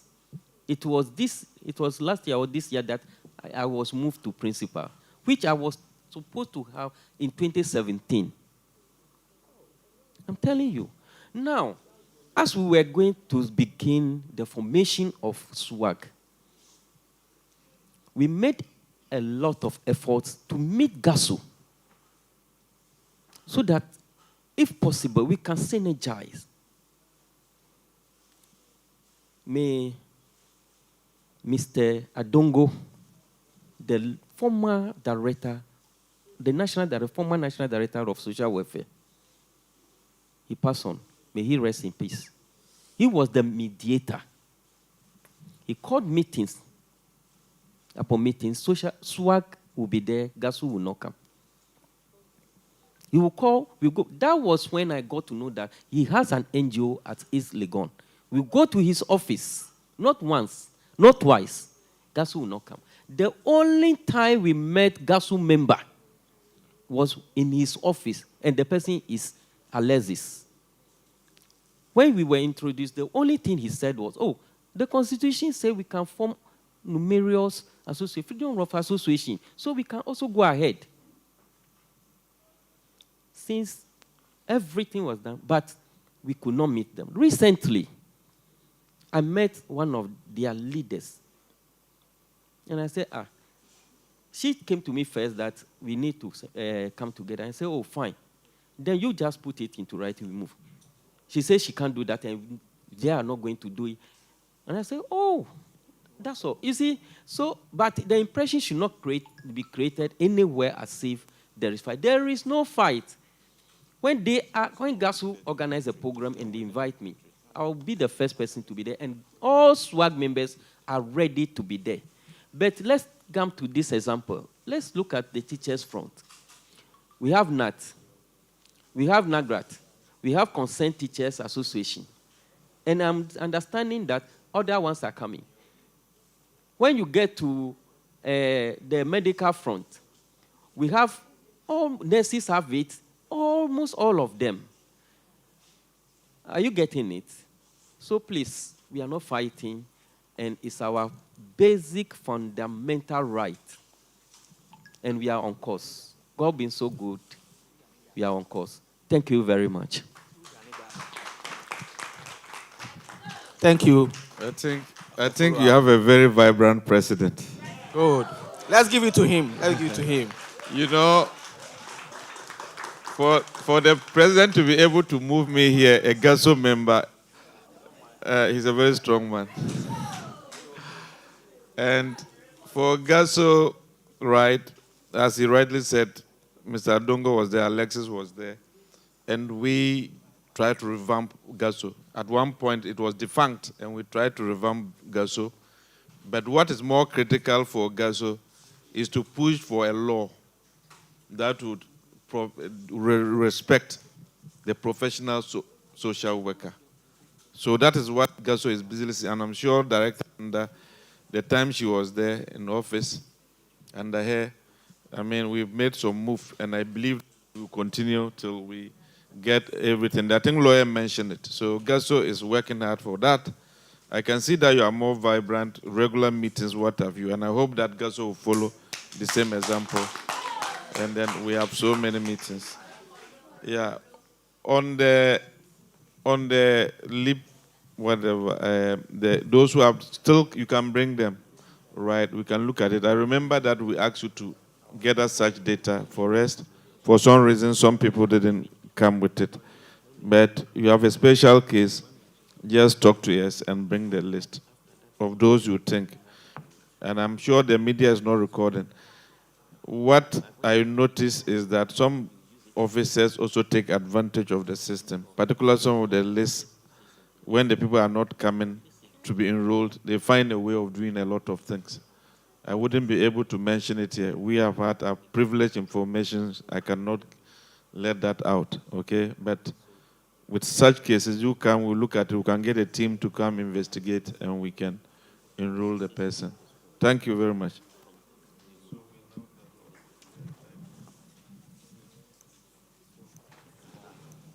Okay, so thank you so much. Our panelists have done a great job. With a round of applause, let's give it to them. Before we dissolve them, they have really done well. I believe they've answered your questions. If you came here, you had a question and you didn't ask, don't go and say a different thing. Please, they were here for you to listen to your questions and then give all the solutions to it. So I believe as you didn't answer, maybe as you didn't ask, maybe somebody asked your questions and it has been answered. All right, thank you so much for your time. May God bless you for the good work you are doing for social workers in Ghana. Let's give it to them as they are taking their seat.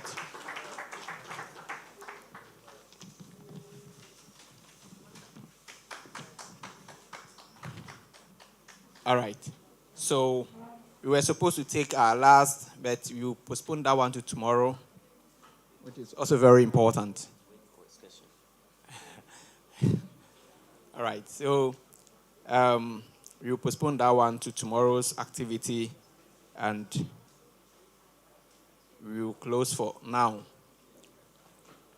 Before we close, we would like our chairperson to give us the closing remarks. So let's give a round of applause to our chairperson as she's coming to give her the closing remarks. The president said, when we are done early, there will be an excursion for us. Thank you.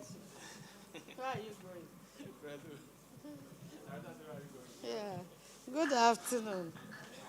And thank you for waiting. I see that the room is gradually becoming empty. Sorry, they kept you hungry. So almost everybody, all the dignitaries, they've all left. I hope tomorrow, me, I'm a disciplinarian, divine. Who is the organizer of the food? Today was a disaster. You can't bring snack after 1 p.m. It's not done anyway. If you want to organize a program, make sure you do it well. Please, who organized the snacks? Angelina, where are you, Madam Angelina? Madam Angelina, you need to apologize to them. Don't let it happen tomorrow, because that alone nearly marred the beauty of the event. People sat here. We tried to stop them from leaving, but it never came and they had to go, you see. As for programs, when people sit for 2-3 hours, they become tired. You can't take snack after 1. It's not done. Snack is taken around 11:30, okay? So tomorrow, I hope this will not happen. I have canceled somebody's order before, so if you can cancel it, cancel and give to somebody who is close. Yes. If the person will not, the person disappointed us the first day, I called and I said, tomorrow, I don't like your food. Don't even make an attempt. So I called another caterer who brought it early. But to bring snack after 1, I've never, who has heard that before? So please, when we are organizing an event, let's make sure that what we do is nice, is beautiful, is attractive, and that people will come again. Because when people are hungry, tomorrow they won't come. They'll be in town. You know, they've traveled from outside and come. So if today is boring, tomorrow they'll be in Makwala. I see that you want to go to Makwala. But I'm happy we are closing around this time. But is lunch in? Lunch is not in. No lunch. Okay. So everybody will have to go and find their own food. All right. So thank you so much. A lot have been said. I don't want to reproduce what people have said. But I think one thing that stands out is the way we work. The way we work. The way we work. People have shared their experience of how the way they work attracted other people to them. When I also started work, a junior officer, I had this revelation. Then I wrote the proposal down. But I didn't say that I'm going to lead, though. I went to my boss and I said, Lawyer Ekins, I don't know how many of you know Lawyer Ekins. Lawyer Ekins, please, this is what have come on my mind. So I've written it down. Are you interested? He said, oh, go ahead. Let's see how it works. A junior officer, I hid under him. And we were able to organize. And you know, at that time, even the director of social welfare came, the deputy minister for employment came. We had a forum for parents at Accra Academy. And they were asking me, how did you do it? But all I did was to give the opening prayer. I was not even captured in any picture. I was not captured on TV. But that is life. If you are learning and you are submissive and you are a supportive staff, you play it slow until it reaches your turn. But some of you want everybody to know that you did it. You are the one in charge. The idea was from you. And you cause trouble at the office. Wait till you also sit on that seat. And you see when people do it to you, whether you'll be happy. And my boss was so happy. Because it was a large, the whole of Accra Academy Assembly Hall was full. And people were standing outside. Because we used a van. They have not heard that before, nor seen that before. That there is a forum for parents. So we brought a Christian, we brought a Muslim. They were seasoned religious people. We brought an educationist. We brought a health worker. And then our own deputy minister and the director of social welfare, and my own boss, he was the MC. We brought nursery children to come and sing songs and dance to entertain us. So I was the one organizing them. But everything that was done, it was an idea God gave me, and I went to share with him. He didn't play any role in organizing it, but Anna must be given the one who Anna is due. So if you work with that mentality, you will not have problems. And then number 2, social workers, the way we work, the way we carry ourselves. I remember the first time I started going to court as a panel member. I was sitting down when a lawyer came. He's a very seasoned lawyer in the country now. Everybody knows him, but I won't mention his name. Then he said, "Where is your chambers?" I said, "Chambers? I am from social welfare." Then the lawyer said, "Eh? A social welfare officer?" Hey, that was he screamed. Because, and you know what he told me? "Oh, you are not one of them." You see, project yourself, the way you dress. When we came to the department, we were coached though. Now, if you even tell people to dress well, they even get angry. We were not wearing trousers to work. Do you know what they told us?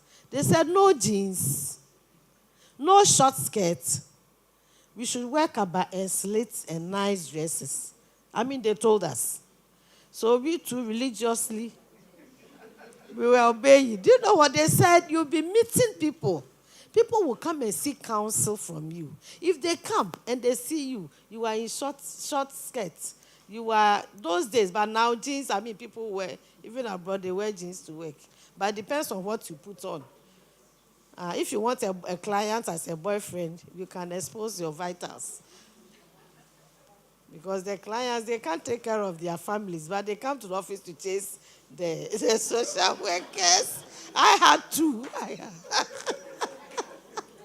There was one when they said, "This woman, she's giving birth to 2 years." "Oh, her children are even older than us." "Oh, somebody's wife, and you are so wild about it. Meanwhile, your wife has brought you that you can't take care. That you can't take care of her and the children." So the key things that I want you to take home with. I hope you were writing when they were speaking. Yes. Do you have your notebooks? Yes. Madam Sheila gave us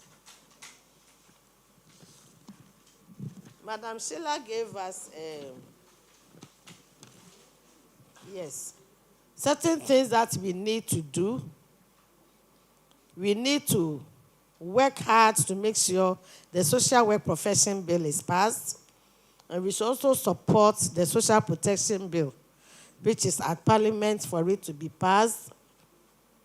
He said, social workers, we should be dynamic to reflect current situations. You don't sit down, you don't read, you don't listen to news.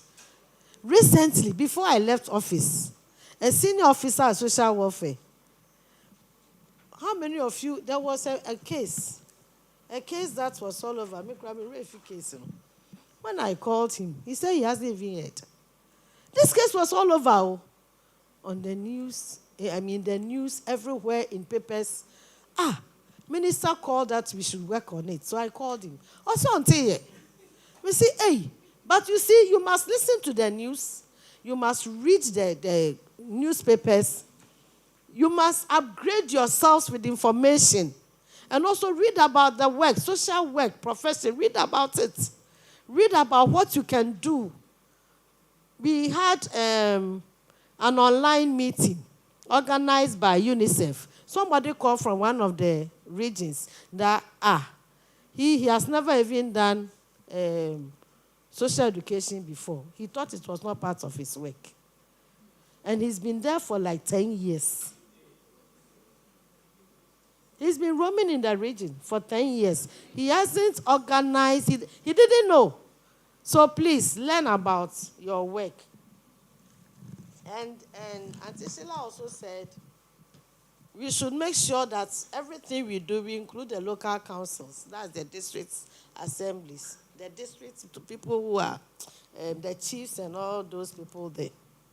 And then we should also make sure we have information on trauma-informed care. And we have to advocate for more policies. But for that one, I agree with her, but I think we have policies that we need to implement.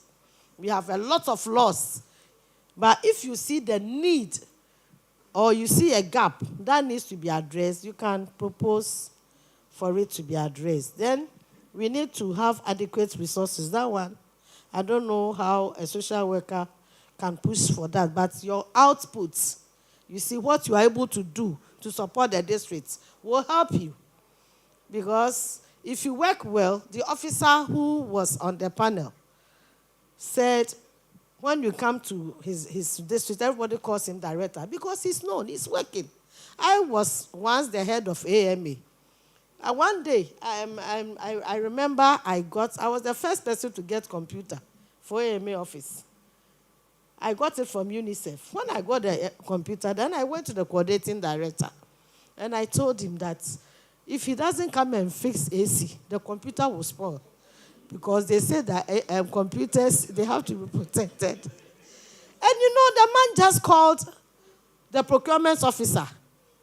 Comfort has gotten air condition, so go and fix AC for her. And they came to fix AC in the office. And then number two, I was there shortly before I left AMA. They called me to manage. If the chief executive does not see that you are capable, will he give you an assignment? I should go and manage a social center on their behalf. A social center that is owned by AMA. He gave that work to me. And the first time I visited the center, AMA was taken to court. Some people said the place was not for them. But before I left, I left. They went to court. They told me not to go to the court and that their lawyer will represent. So some people, when they saw that I had arrived there, and I told them my mission, that I am to come and manage this social, they said, no, it's for them. So they wrote to them and took them to court. So I don't know what's happened. So if people see your worth, let's stop the backbiting. I didn't know that backbiting and the money is still going on. Please. And we hear you are fighting a lot with the community development officers. Whether you kill yourself or not, that is the policy. This is the reality. So you better work with the system. I'm begging you. So let's be united, as has been said over and over again. And we have to be smart. We should be culturally intelligent. We should have capability to function well. This was said by Honorable Atuatha, that we should be innovative. And those of you who don't know how to type with the computer, you don't know anything about computer, please. The world is moving on. The world is being digitalized. You can't sit down and say, that's for me. I'm writing with pen. I'm writing with pen. I'm writing with pen. You can even use your phone to type. Some people don't know typing. So go and learn. Make sure you learn. And you also move fast because the world is changing. As for Mr. Kakrani, he says, we should know our job. So know your job. And he said we should stop the backbiting, the undermining. And he gave me an assignment to form an association of veteran social workers. I'll see what I can do to promote social work in Ghana. So our dressing, our language, if you go and your past tense is your present tense, and your present tense, Dr. Miles, is your past tense. And when you write, people can't read. Nobody will call you and give you assignments. So please. And for the unity, we shall see what we can do. Because GASO was invited. Even NDC, NPP, they attend functions of their opponents. So I don't see why GASO shouldn't be here. If they really want unity, which they are pushing for, they should have been here. At least a representative to give a solidarity message. So we will see what we can do, veteran social workers, and bring the two associations together. But I think ASO is doing very well. ASO has been organizing meetings online, seminars online. They've organized this conference. I don't know that of GASO. Yours is what? Swag. Me, I've been calling you ASO. Swag. ASO. So Swag has done very well. So stay as members. Don't worry. Haven't you learned today? Yes. Your knowledge has been broadened. And when you move from here, you'll be better social workers. Everything about you will change. That is what we want. Social workers, we are not the poor people. No. Everybody is poor. Even the rich man also is poor. So think about yourself and promote yourself and make sure you progress in life very well. Thank you very much.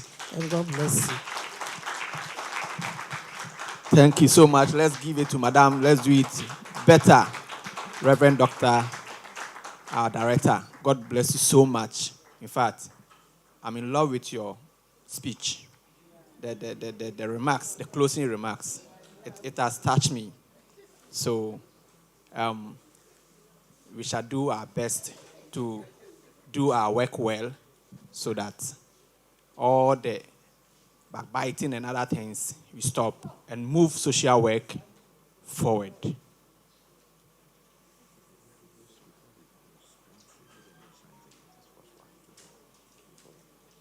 All right, so all too soon, the conference, the day one is about closing. Before we take the closing prayer, we would like to introduce all the executive of SWAG to us. Wherever you are, please come, all the executive of SWAG. And as they are coming, we take this announcement. Those who are lodging at the hotel, supper will be ready. So let's say by 6:30, supper will be ready. Then also, there will be an excursion. No, some of you are from far. As we've come to town, we've come to Accra from far away. And the day is not that old. So we have to move around town small. So President has a designated place for us to go. The bus is ready for us to go there. So, executive.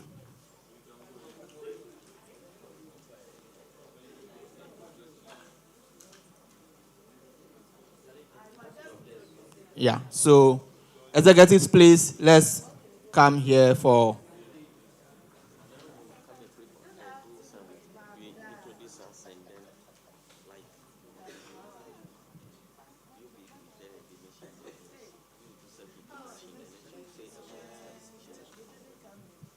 Self-introduction.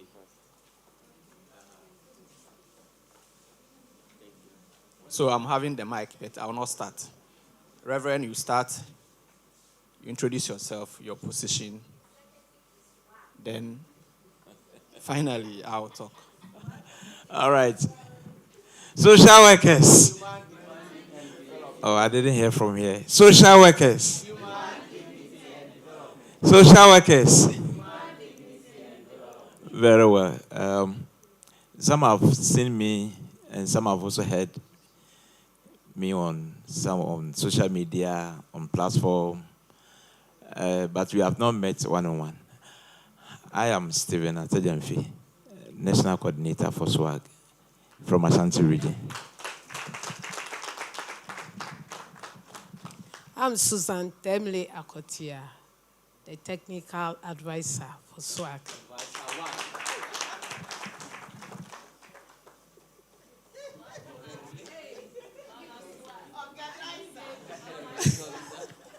My name is Angelina Nagite, the International Relations Officer. I'm Ehogbe, Arnold Kojo Divine, the international. Okay. The National President, Social Workers Association of Ghana. Social workers. Thank you. Thank you. I'm Elizabeth Ajote Huda, General Secretary for SWAG. Thank you. My name is Stephen Adadi. I am student coordinator and social media handler. Thank you. My name is Mavis Akusi JC Japan. I am the student coordinator. Thank you. Albert Anamo is my name, National Financial Secretary. Thank you. My name is Eunice Fafadegbi. I'm the Greater Accra Regional Rep.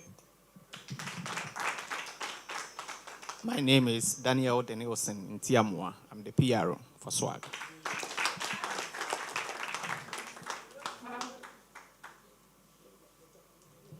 Tomorrow we shall introduce the regional executives to you. All right, so thank you so much.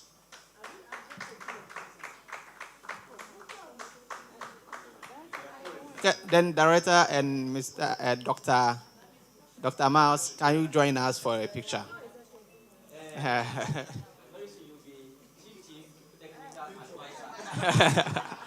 Okay, so please join us for a picture. And Dr. Miles, join us for a picture.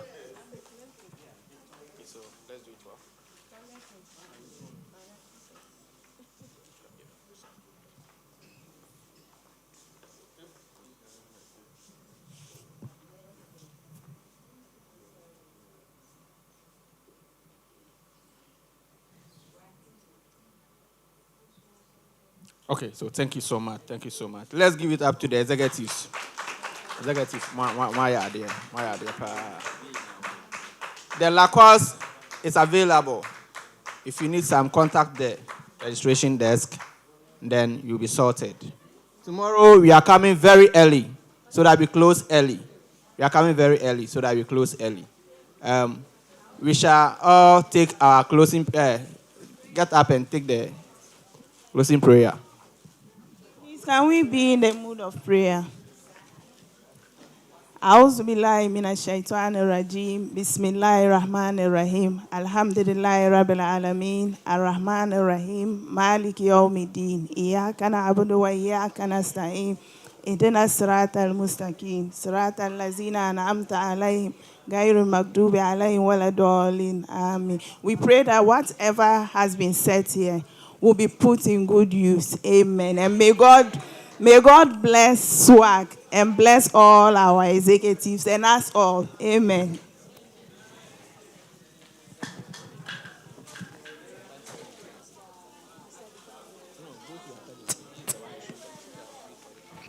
So all right, so tomorrow we are all of coming NPP back and at NDC.